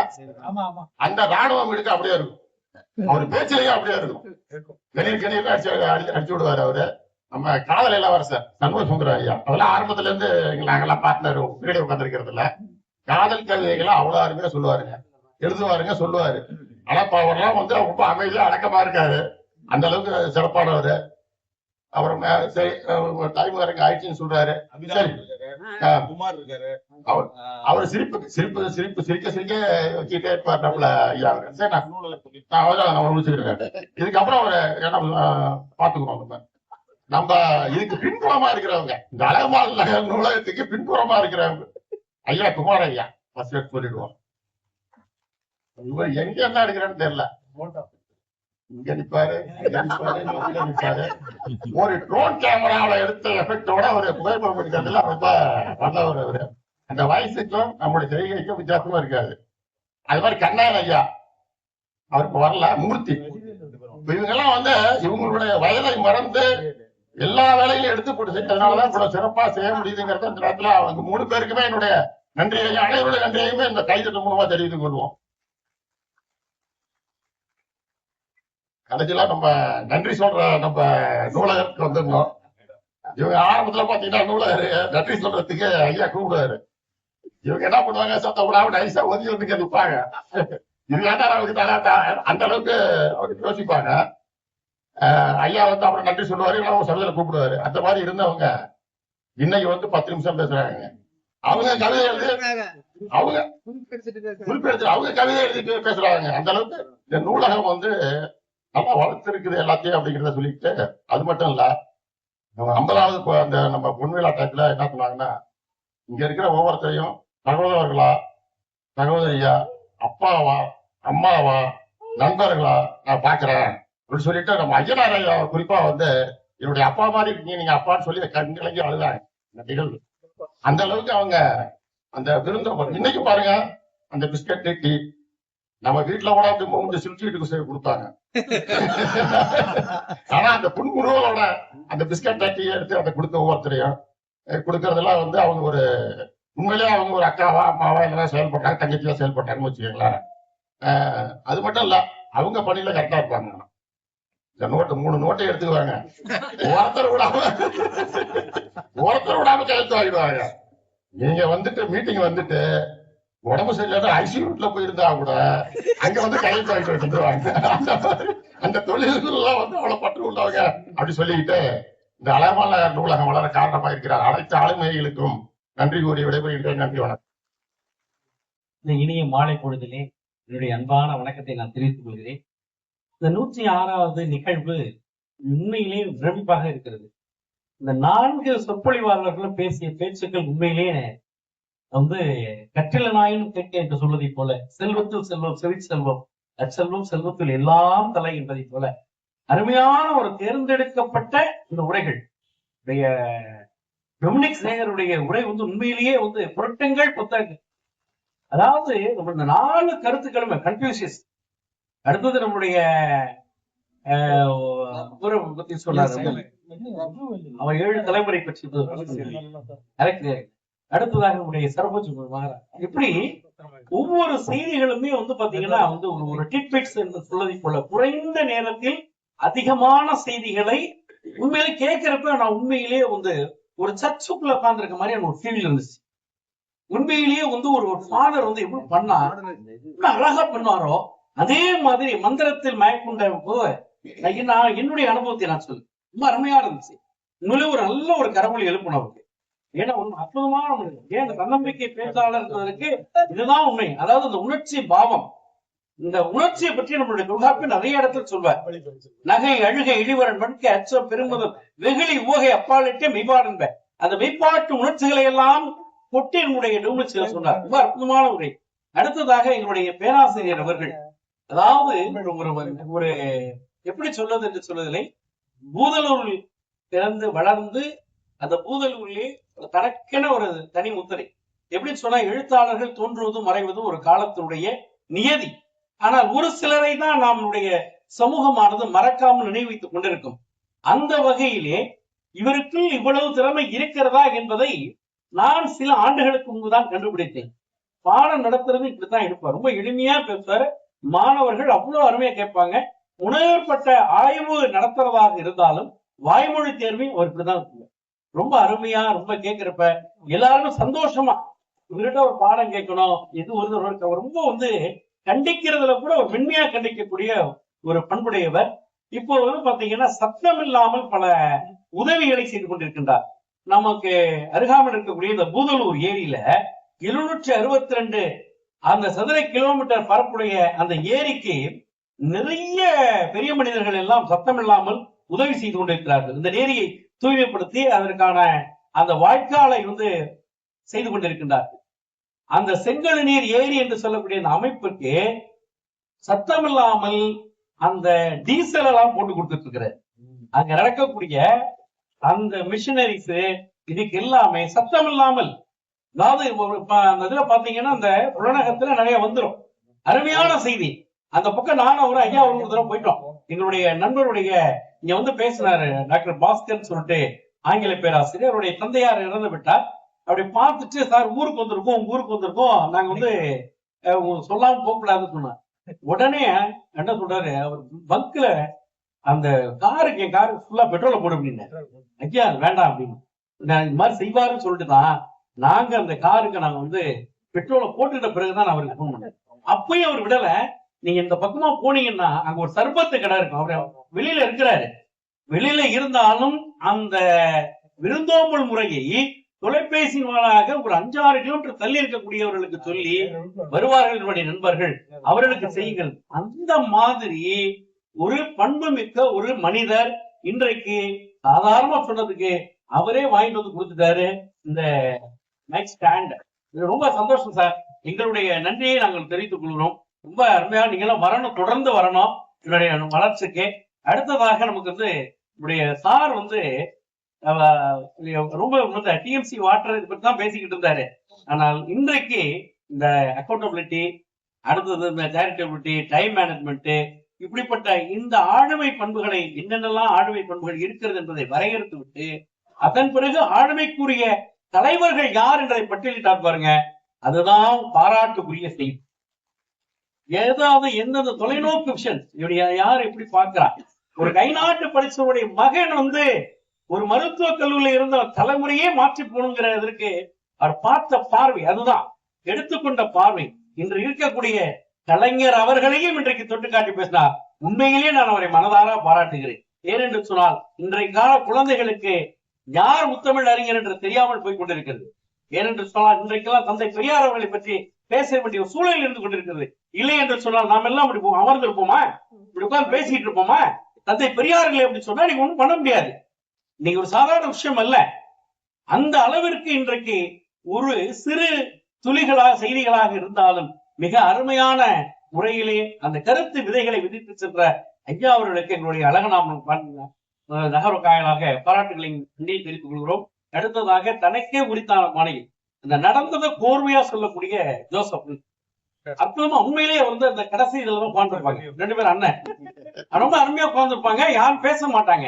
நான் தான் கூட்டு வலிக்க பேசிட்டு இருப்பேன். ஆனா அந்த செய்திகளை எல்லாம் அப்படியே மனதுல பதிவு செய்து அதெல்லாம் முதல்ல இப்படித்தான் நடந்துச்சு, அதுக்கப்புறம் இப்படி இருந்துச்சு, அப்ப உண்மையிலேயே யாரும் பேச மாட்டாங்களான்னு வாயை பார்த்தாரு எங்க பாக்குறாரு அப்படிங்கிற அளவுக்கு சொல்லுகிற அளவுக்கு இன்றைக்கு நம்முடைய அழகமான் நகர் வாசகர் வட்டத்தினுடைய ஆளுமைகளுடைய எண்ணிக்கை பெருகிருக்கிறது என்று சொன்னால் இங்கு வரக்கூடிய ஒவ்வொரு நபர்களுடைய அந்த சொல்வாக்கு தான் காரணம் என்பதை நான் நேரத்திலே பதிவு செய்கிறேன். மாணவர்கள் 2-3 வாரங்களாக வரவில்லை. ஏன் என்று சொன்னால் அங்கங்க அவர்களுக்கு ஆய்வு பணிகள் இருந்து கொண்டிருக்கிறது. எங்கள் கல்லூரியிலே போன்று பல கல்லூரிகளின் தேர்வு பணிகள் நடந்து கொண்டிருக்கிறது. அந்த நேரத்தில் ஒரு சிறிய செய்தி, எங்களுடைய தந்தை தமிழ் பல்கலைக்கழகத்தை சார்ந்த மொழிபெயர்ப்பினுடைய துறை தலைவர் முனைவர் ராஜேஷ் அவர்கள் வந்திருக்கிறார்கள். அவர்களுக்கு துறை தலைவராக பதவி ஏற்றிருக்கின்றார். நல்ல ஒரு கரவொலி எழுப்பணும். ஏன்னா வந்து தமிழ் நாகர்கோயிலிருந்து வந்திருக்கக்கூடியவர் இன்றைக்கு நம்ம தஞ்சை தமிழ் பல்கலைக்கழகத்திலே அவர் வந்திருக்கிறார். அரிதோறும் அறியாமை கண்டற்றால் காமம் செறிதோறும் செய்களை மாட்டும். அருமையான ஒரு குறள். இந்த காமம், வெகுளி, மயக்கம் என்பது நம் உள்ளே இருக்கக்கூடியது. அரிதோறும் அறியாமை கண்டற்றால் வள்ளுவருடைய ஒரு புலமை திறனை நம்மால் அறுதியிட்டு கூற முடியாது. இப்படித்தான் அவருடைய புலமை என்று சொல்லி ஒரு கட்டத்தில் நிறுத்திவிட முடியாது. எத்தனையோ புத்தகங்கள் வரலாம், மலைநாட்டு புத்தகங்கள் வரலாம், அறிஞர்கள் வரலாம். ஆனால் தமிழில் என்ன இருக்கிறது என்று கேட்பவர்களுக்கு திருக்குறளை படித்து பாருங்கள், கம்பனை படித்து பாருங்கள், அதன் பிறகு மற்ற இலக்கியங்களை சுவைத்து பாருங்கள். அப்போது தெரியும் தமிழினுடைய அருமை என்னவென்பது. அந்த வகையிலே அரிதோறும் அறியாமை கண்டற்றால் காமம் செறிதோறும் செய்களை மாட்டேன். எந்த இடத்துல சொல்றாரு? கல்வியை பற்றி சொல்லுகின்ற போது ஒரு சொல்லுகின்றார், புத்தகங்களை புரட்ட புரட்ட நமக்கு அறிவு வருகிறது என்று நினைத்துக் கொண்டிருக்கிறார்கள். அல்ல, அறியாமைத்தான் புலப்படுகிறது. இத்தனை ஆண்டு காலம் நாம் சும்மனே இருந்து விட்டோமே, வெறுமனே இருந்து விட்டோமே, இந்த நூல்களை எல்லாம் நாம் படிக்க தவறிவிட்டோமே என்ற எண்ணங்கள் தான் அங்கு புலப்படுகின்றன. அரிதோறும் அறியாமை. அது எப்படி சொன்னா? இதை சொன்னா வள்ளுவருக்கும் மற்றவனுக்கு என்ன வித்தியாசம் அப்படிங்கிறப்ப வள்ளுவர் சொல்றாரு பாருங்க, காமம் செறிதோறும் செய்களை மாட்டேன். கல்யாணம் பண்ணப்ப மனைவிவாள் எவ்வளவு அன்பாக ஆர்வமாக ஈடுபாடோடு இருந்த நாம் 50 ஆண்டுகள் கழித்து கூட அந்த மனைவியோடு அன்போடு நாம் பார்ப்போம். இதுதான் உண்மை. ஏன் என்று சொன்னால் நித்தம் நித்தம் புதியவளாக தெரிகின்றார் என்னுடைய மனைவி என்பதை மிக அற்புதமான முறையிலே பரிமேலழகர் உழைக்கின்றார். இது சாதாரண விஷயம் அல்ல, அவரவர்கள் கண்டுகொண்ட என்று அவர்கள் பின்குறிப்பிட்டுள்ளார்கள். இப்போது இந்த கூட்டத்திலே நமக்கு நிறைய பேர் உட்கார்ந்து இருக்கிறாங்க. இதுதான் நம்முடைய ஒரு காலகட்டத்துல பொண்ணு கொடுக்க மாட்டாங்க ஐயா, ஐயா. அதாவது பக்கத்த பைய வாத்தியார் பைய, போக்கத்த பைய போலீஸாருங்க, இவங்க பொண்ணு கொடுக்க மாட்டேன்பாங்க. ஆனா இன்னைக்கு எல்லாம் பார்த்தா கம்பீரமா இருக்கிறாங்க. இன்னைக்கு காவல்துறையே வந்து அற்புதமா இருக்கு. இந்த ஒரு பாருங்க, எனக்கு ரொம்ப பிடிச்சிருக்கு. நெத்தி நிறைய பட்டை, அருமையா இருக்கு. இது பாக்குறப்ப சந்தோஷம் இருக்கு. அதாவது இப்படி இருக்கணும் அவங்க. காவல்துறை இருந்தாலும் ஒரு வந்து இந்த ஒரு இறை பண்பு, அதாவது இறை அடையாளம், அதாவது திருநீட்டு சின்னங்கள் இருக்க வேண்டும் என்பதை, அதாவது ஒரு பக்கம் நம்முடைய பெரியாரை பற்றி பேசினாலும் மூட நம்பிக்கை தான் அவர் பேசினார் தவிர இறை நம்பிக்கை கூடாது என்று அவர் எங்கேயுமே பேசவே இல்லை. இறை நம்பிக்கை கோயில் வழிபாடு வந்து கூடாது என்று அவர் சொல்லவில்லை. கோயில் கூடாரங்களில் வேறு ஒருவர் இருக்கிறார்கள் என்று சொன்னதான் சொன்னாரே தவிர கோயில் வழிபாட்டை என்று சொல்லவில்லை. ஏன்னா நட்டகல்லை சுற்றி வந்து 4 முற்றம் கார்த்திகை சுற்றி வந்து முனமனன்று சொல்ல மந்திர மேதடா நட்டகல்லும் பேசுமோ நாதனுள் இருக்கையில் சுட்ட சட்டி கரிச்சு அறியுமோ என்று சிவவாக்கியார் சித்தர் பண்ணார். இந்த சிவவாக்கியார் தான் பெரியாருக்கு குரு. நல்ல ஞாபகம் வச்சுங்க. சித்தர்கள் தான் நம்முடைய பெரியார் போன்றவர்களுக்கெல்லாம் குருவாக விளங்கியவர்கள், கழக குரல் எழுப்பியவர்கள், மதத்திற்கு எதிராக கழக குரல் எழுப்பியவர்கள். உள்ளத்தை தொடு, உள்ளத்தை நாடு, உள்ளம் பெருங்கோயில் உணரம்பானை வள்ளல் பிரானருக்கு வாய் கோபுரவாசல் தெல்ல தெளிந்தாருக்கு சீவன் சிவலிங்கம் கள்ள புலனைந்தும் காலா மணிவிளக்கு என்று சொன்னார். ஐம்பொறிகள், இந்த ஐம்பொறிகளுடைய அடக்கல் வேண்டும் என்று சொன்னார்.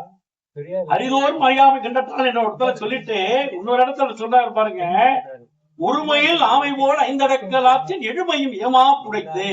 ஒருமையில் ஆமை போல், அந்த ஆமை எவ்வாறு தன் எதிரிகளிடம் தன்னுடைய உடலை உயிரை காப்பாற்றிக் கொள்வதற்காக எல்லா உறுப்புகளையும் உள்ளே இழுத்துக் கொண்டிருக்கின்றதோ அதே போன்று இந்த நம் மனதில் தோன்றக்கூடிய காம மோக மத மாச்சரிய குணங்களை எல்லாம் ஒருங்கிணைந்து சொன்னால் எழுபிறப்பும், இன்னைக்கு மட்டும் இல்ல, எழுபிறப்புல அவருக்கு நம்பிக்கை இருக்கு.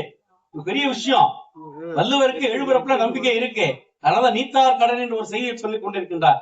ஆக எழுபிறப்பும் ஏமா புடைத்து என்று சொல்கின்றார். ஆகையினாலே நண்பர்களே, ஆளுமை ஆளுமை மிக்க சார்ந்தவர்களே, இங்க எல்லாம் வந்து சாதாரண விஷயம் இல்ல. இன்னைக்கு எல்லாம் அந்த மகளிர் எல்லாம் வர ஆரம்பிச்சிட்டாங்க. இப்ப நம்மளுடைய ஆளுமை, நம்முடைய வாசகர் வட்டம் என்பது ஒவ்வொன்றாக வளர்ந்து கொண்டிருக்கின்றது. பல்வேறு தொழில்நுட்பங்களை சார்ந்த பல்வேறு நிலைகளிலிருந்து ஓய்வு பெற்றவர்களாம் இன்னைக்கு வந்து கொண்டிருக்கிறார்கள். எதற்காக? அவர்கள் வேண்டுமானாலும் எங்கானாலும் உட்காந்துருக்கலாம், டிவியை பார்த்துட்டு இருக்கலாம், வேற ஏதாவது அரட்டை அடிச்சுட்டு இருக்கலாம். ஆனால் இந்த புதன்கிழமை தோறும் என்ன நடக்கிறது என்பதை பார்ப்பதற்காகவும் அறிவை விருத்தி செய்வதற்காகவும் நம்முடைய ஐயா சொன்னதை போல அறிவை விரிவு செய் அகண்டமாக்கு விசால பார்வையால் விழுந்த மக்களை என்பது போல இன்னைக்கு வந்திருக்கக்கூடிய அத்துணை ஆளுமைகளுக்கும் இந்த நேரத்தில் என்னுடைய நெஞ்சார்ந்த நன்றியும் வணக்கத்தையும் சொல்லி விடைபெறுகிறேன். நன்றி, வணக்கம். ஏன்டா புதன்கிழமை வருதுன்னு இப்ப எல்லாம் வருத்தமா இருக்கு. எந்த வேலையும் தோண மாட்டேங்குதுங்க. என் ஒய்ஃபுக்கு வந்து சூடா இந்த ரோஸ்ட் எல்லாம் போட்டு கொடுப்பேன். இன்னைக்கு எல்லாம் சிம்பிளா செஞ்சு கொடுத்துட்டு ஓடியாந்துட்டேன். புதன்கிழமைன்னு உங்களை பம்பரமா சுத்துறீங்கம்பா. இந்த மாதிரி பொண்ணு கிடைச்சாலும் புதன் கிடைக்காதும்பாங்க. அதனால இந்த புதனை மறக்க முடியாது. வேணா ஒண்ணு பண்ணுங்க, புதன் நடக்கிறப்படி நடக்கட்டும். இன்னொன்னு வேணா சனிக்கிழமை ஞாயிற்றுக்கிழமை ஏதாவது ஒரு கூட்டம் வேணா போடுங்க. ஏன்னா ஒவ்வொரு நிமிஷம் தான் பேச முடியுது. இப்ப எல்லாம் கடல் மாதிரி ஆயிடுச்சு. ஜோசப் சார்ட்ட எனக்கு பிடிச்சது என்ன தெரியுமா? ஒரு குறிப்பும் இல்ல, ஆனா எல்லாரும் பேரையும் சொல்றாரு, எல்லாரும் எப்பேற்பட்டவங்கன்னு சொல்றாரு, அடுத்தவங்களுக்கு மரியாதை கொடுக்குறாரு. அது பெரிய விஷயங்க. நான் தலைவரேன்னு கூப்பிட்டு நிறைய பேர் பேரே தெரியாது எனக்கு. அந்த மாதிரி சிக்கலா போயிடும். அவர் வந்து ஞாபக சக்தி அதிகம். அது ஜோசப்னு இவருக்கு ஞாபக சக்தி அதிகமா இருக்கு. அதனால பாராட்டுறேன், நண்பரை தான் பாராட்டுறேன். ஒண்ணு இங்க எனக்கு தெரியும் எல்லாம் 5 வருஷத்துக்கு முன்னாடி நடந்ததெல்லாம் கரெக்டா சொல்றேன். அப்பெல்லாம் ஞாபக சக்திங்க. நான் இந்த மெமரி பிளஸ் வாங்கி சாப்பிட்டா ஞாபக சக்தின்னு சொன்னாங்கன்ட்டு 2 டப்பா வாங்கி சாப்பிட்டேன். போன வாரம் அந்த டப்பா எங்க இருக்குன்னு 1/2 மணி நேரம் தேடிருக்கேன். அப்ப அந்த மாத்திரையோட தன்மை எப்படி இருக்குன்னு பாருங்க. இன்னைக்கு பேசுனதெல்லாம் பாருங்க. கண்ணதாசனை பத்தி பேசுனீங்க. ஏங்க எங்களுக்கு எல்லாம் போர் அடிச்சா சப்ஜெக்டே இல்லைன்னா போடு கண்ணதாசன தலைப்பா பட்டிமன்றம். அது கடல் தேவைப்படும் போது நாங்க எடுத்துப்போம். அப்பேற்பட்ட கண்ணதாசன் எலெக்ஷன்ல நிக்க கலைஞர் சீட்டு கொடுக்கலங்க. கண்ணதாசன் சொன்னாரு, யோ ஏதாவது குடியா தமிழ்நாட்டுல, வேணா அந்த காரைக்காலையாவது நிக்கிறேன் அப்படின்னாரு. கண்ணதாசன் சொன்னாரு, கலைஞரையோ நீ காரைக்கால்ல எப்படியா உன்னால நிக்க முடியும், மத்த தொகுதியிலாவது ஓரளவு நிப்ப, காரைக்கால்ல நிச்சயமா நிக்க முடியாது அப்படின்னா.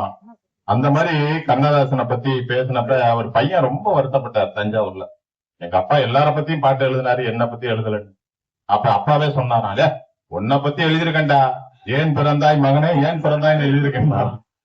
அந்த மாதிரி கலைஞரும் கலைவாணரும் பேசிக்கிட்டா காமெடியாவே பேசுவாங்களாம். கலைஞர் சொன்னாராம், உன் படத்துக்கு கதை விஷயம் எழுதணும். உடனே என்எஸ்கே சொன்னாராம், எவ்வளவு சம்பளம் கேக்குறீங்க? சம்பளம்லாம் கிடையாது. உடனே ஒரு பேப்பர் எடுத்து இதுலயாவது எழுதி கொடுனாராம். உடனே உங்களுக்கு சம்பளம் அப்படின்னு 4 0 போட்டு கொடுத்தாராம். கலைஞர் வாங்கி பார்த்துட்டு முன்னாடி ஒரு 1 போட்டு விட்டாராம். 10,000 ரூபாய் அப்பவே வாங்கினாரு கலைஞர். என்எஸ்கே அதே மாதிரி அண்ணா ஒரு தடவை பேசிக்கிட்டு இருக்காரு. என்எஸ்கே ஏதோ நாடகத்தை முடிச்சுட்டு போறப்ப என்ன சொன்னாராம், நெல்லு அண்ணா பேச்ச கேட்போம். அண்ணா பேச்சு தானே எப்ப வேணாலும் கேட்டுக்கலாம். அண்ணா பேச்சு மறுபடியும் கேட்க முடியாது. ஒரு மேடையில பேசுனத மறுபடியும் அவர் பேசவே மாட்டாரு, இது போயிடும் அப்படின்னு கேட்டாராம். மழை வர்ற காரணத்தினால தலைவர் கையை காமிச்சிட்டாரு. எனவே இன்னொரு நாள் சொல்றேன், எல்லாத்தையும் குறிப்பிடுத்து வச்சிருந்தேன். இருந்தாலும் சூழல் கருதி விரைவாக முடிப்போம். நன்றி நன்றி நன்றி, வணக்கம். நான் இங்க இரும்படிக்கிற இடத்துல ஈக்கு என்ன வேலைன்னு நினைச்சிட்டு வந்தேன். நானு இங்க வந்த பிறகுதான் தெரியுது இவ்வளவு பெரிய ஆளுமைகள் எல்லாம் இங்க வந்திருக்காங்க. இந்த தளத்துல என்னை அறிமுகப்படுத்தின திரு திருநாவுக்கரசு ஐயா அவர்களுக்கு எனது நன்றியை தெரிவித்துக் கொள்கிறேன். அவர் எனக்கு அறிமுகப்படுத்தினது இந்த புத்தகத்தை வெளியிட்ட திரு ஜெயபாஸ்கரன் என்பவர்.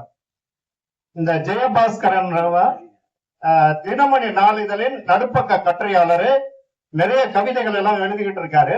நிறைய நல்ல பேச்சாளர். இவரு நிறைய இடங்கள்ல போய் பேசிக்கிட்டு இருக்காரு. கடந்த வாரம் திங்கட்கிழமை கூட ஒரு கம்பம், தேனி அந்த மாவட்டத்துல பேசிக்கிட்டு இருக்காரு. அந்த மாதிரி நல்ல பேச்சாளரு. இந்த புத்தகத்தை நான் நம்ம திருநாவுக்கரசு சாருக்கு நன்றி தெரிவிக்கும் மூலமாக நான் கொடுக்க விரும்புகிறேன்.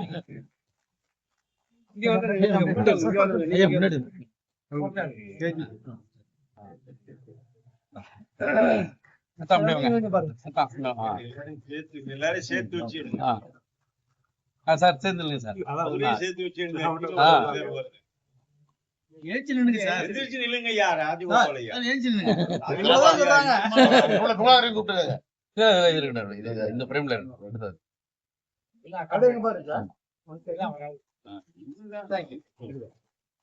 இந்த புத்தகத்தினோட சிறப்பம்சம் என்னன்னா, இது கடந்த கால ஆட்சியில முதல்வராக இருந்த திரு மாண்புமிகு முன்னாள் முதல்வர் ஸ்டாலின் அவர்களிடம் அந்த புத்தகத்தை நான் கொடுத்திருக்கேன் நேரா. அது போக நிறைய ஒரு 4-5 ஐஏஎஸ் ஆபீசர்ஸ் கிட்ட, உதாரணத்துக்கு பழைய கலெக்டர் இங்க இருந்தவங்க டாக்டர் என் சுப்பையன் ஐஏஎஸ், அவங்க கிட்ட அந்த புத்தகத்தை சேர்த்திருக்கேன். கடைசியா பிரியங்கா மேடம் இங்க இருந்தாங்க இல்லையா, பிரியா பங்கஜம், அந்த மேடத்துக்கிட்ட கொடுத்திருக்கேன். புதுக்கோட்டை கலெக்டரா இருந்த அருணா மேடத்துக்கிட்ட அதை கொடுத்திருக்கேன். அதுக்கப்புறம் கடந்த காலத்துல சீஃப் செக்ரட்டரி இருந்த முருகானந்தம் சார்ட்ட அந்த புத்தகம் கொடுத்திருக்கேன். இப்ப தொழில்துறை கூடுதல் தலைமை செயலாளர் திரு முனைவர் சா விஜயகுமார் ஐயா அவங்க கிட்ட அந்த புத்தகத்தை சேர்த்திருக்கேன். அந்த வரிசையில சைலேந்திர பாபு, நம்ம டிஜிபி, ஓய்வு பெற்ற டிஜிபி சைலேந்திர பாபு கிட்ட சேர்த்திருக்கேன். அந்த மாதிரி அந்த வரிசையில எனக்கு ஐயாவுக்கும் கொடுத்ததுல நான் ரொம்ப சந்தோஷப்படுறேன். நானு அடுத்து இந்த நிலைமைக்கு ரொம்ப மகிழ்ச்சி. அடுத்தடுத்த கட்டங்கள்ல நம்ம அடுத்தடுத்து நம்ம என்ன நகர்களை பார்ப்போம். நான் வழக்கம் போல நான் ஐயா போன் பண்ணி இவர்கிட்ட சொன்னோன்னே இவர் எனக்கு போன் பண்ணி வர சொல்லியிருந்தாரு. அவரும் சொன்னார் வர சொல்லி. நான் சொன்ன உடனே இன்னும் 2 பேர் வந்திருக்க கூட வந்துட்டாங்க. நான் ஆர்வமா நானும் வர்றேன் அப்படின்னு சொல்லிட்டு ஐயாவை எனக்கு அவரு மிஸ்டர் ஜெயபாஸ்கரன் சார் நைட் ஒரு 4-5 நாளுக்கு முன்னால ஒரு நைட் ஒரு 9:45 கிட்ட பேசுறாரு. பேசும்போது இந்த மாதிரி ஒரு புத்தக ஆர்வலர் இருக்காரு, அவரை பாருங்க, நீங்க அவர்கிட்ட பேசுங்க அப்படின்னு சொல்லிட்டு நம்ம 9:45 எனக்கு நம்பரை கொடுக்குறாரு. சரி, இந்த நேரம் நம்ம எப்படி பேசுறது அப்படின்னு சொல்லிட்டு நான் என்ன பண்றேன், சரி பிறகு பேசுவோம் அப்படின்னு நினைச்சிட்டு காலையில பேசுவோம் அப்படின்ட்டு விட்டேன். ஐயாவே காலையில லைன்ல வந்துட்டாரு. சரி, இப்ப மழை வர்ற மாதிரி இருக்கு, அதனால இந்த சிற்றூரை எப்படி முடிச்சுக்கிட்டு அடுத்த புதன்கிழமை நம்ம சந்திக்கலாம். அனைவருக்கும் நன்றி, வணக்கம். நிறைய குறிப்பெடுத்து வச்சேன், நான் சொல்ல முடியல. அனைவருக்கும் நன்றி. மழை வரதுனால நன்றி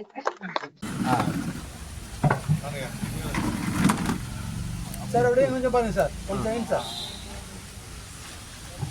சார் உங்களுக்கு பாருங்க.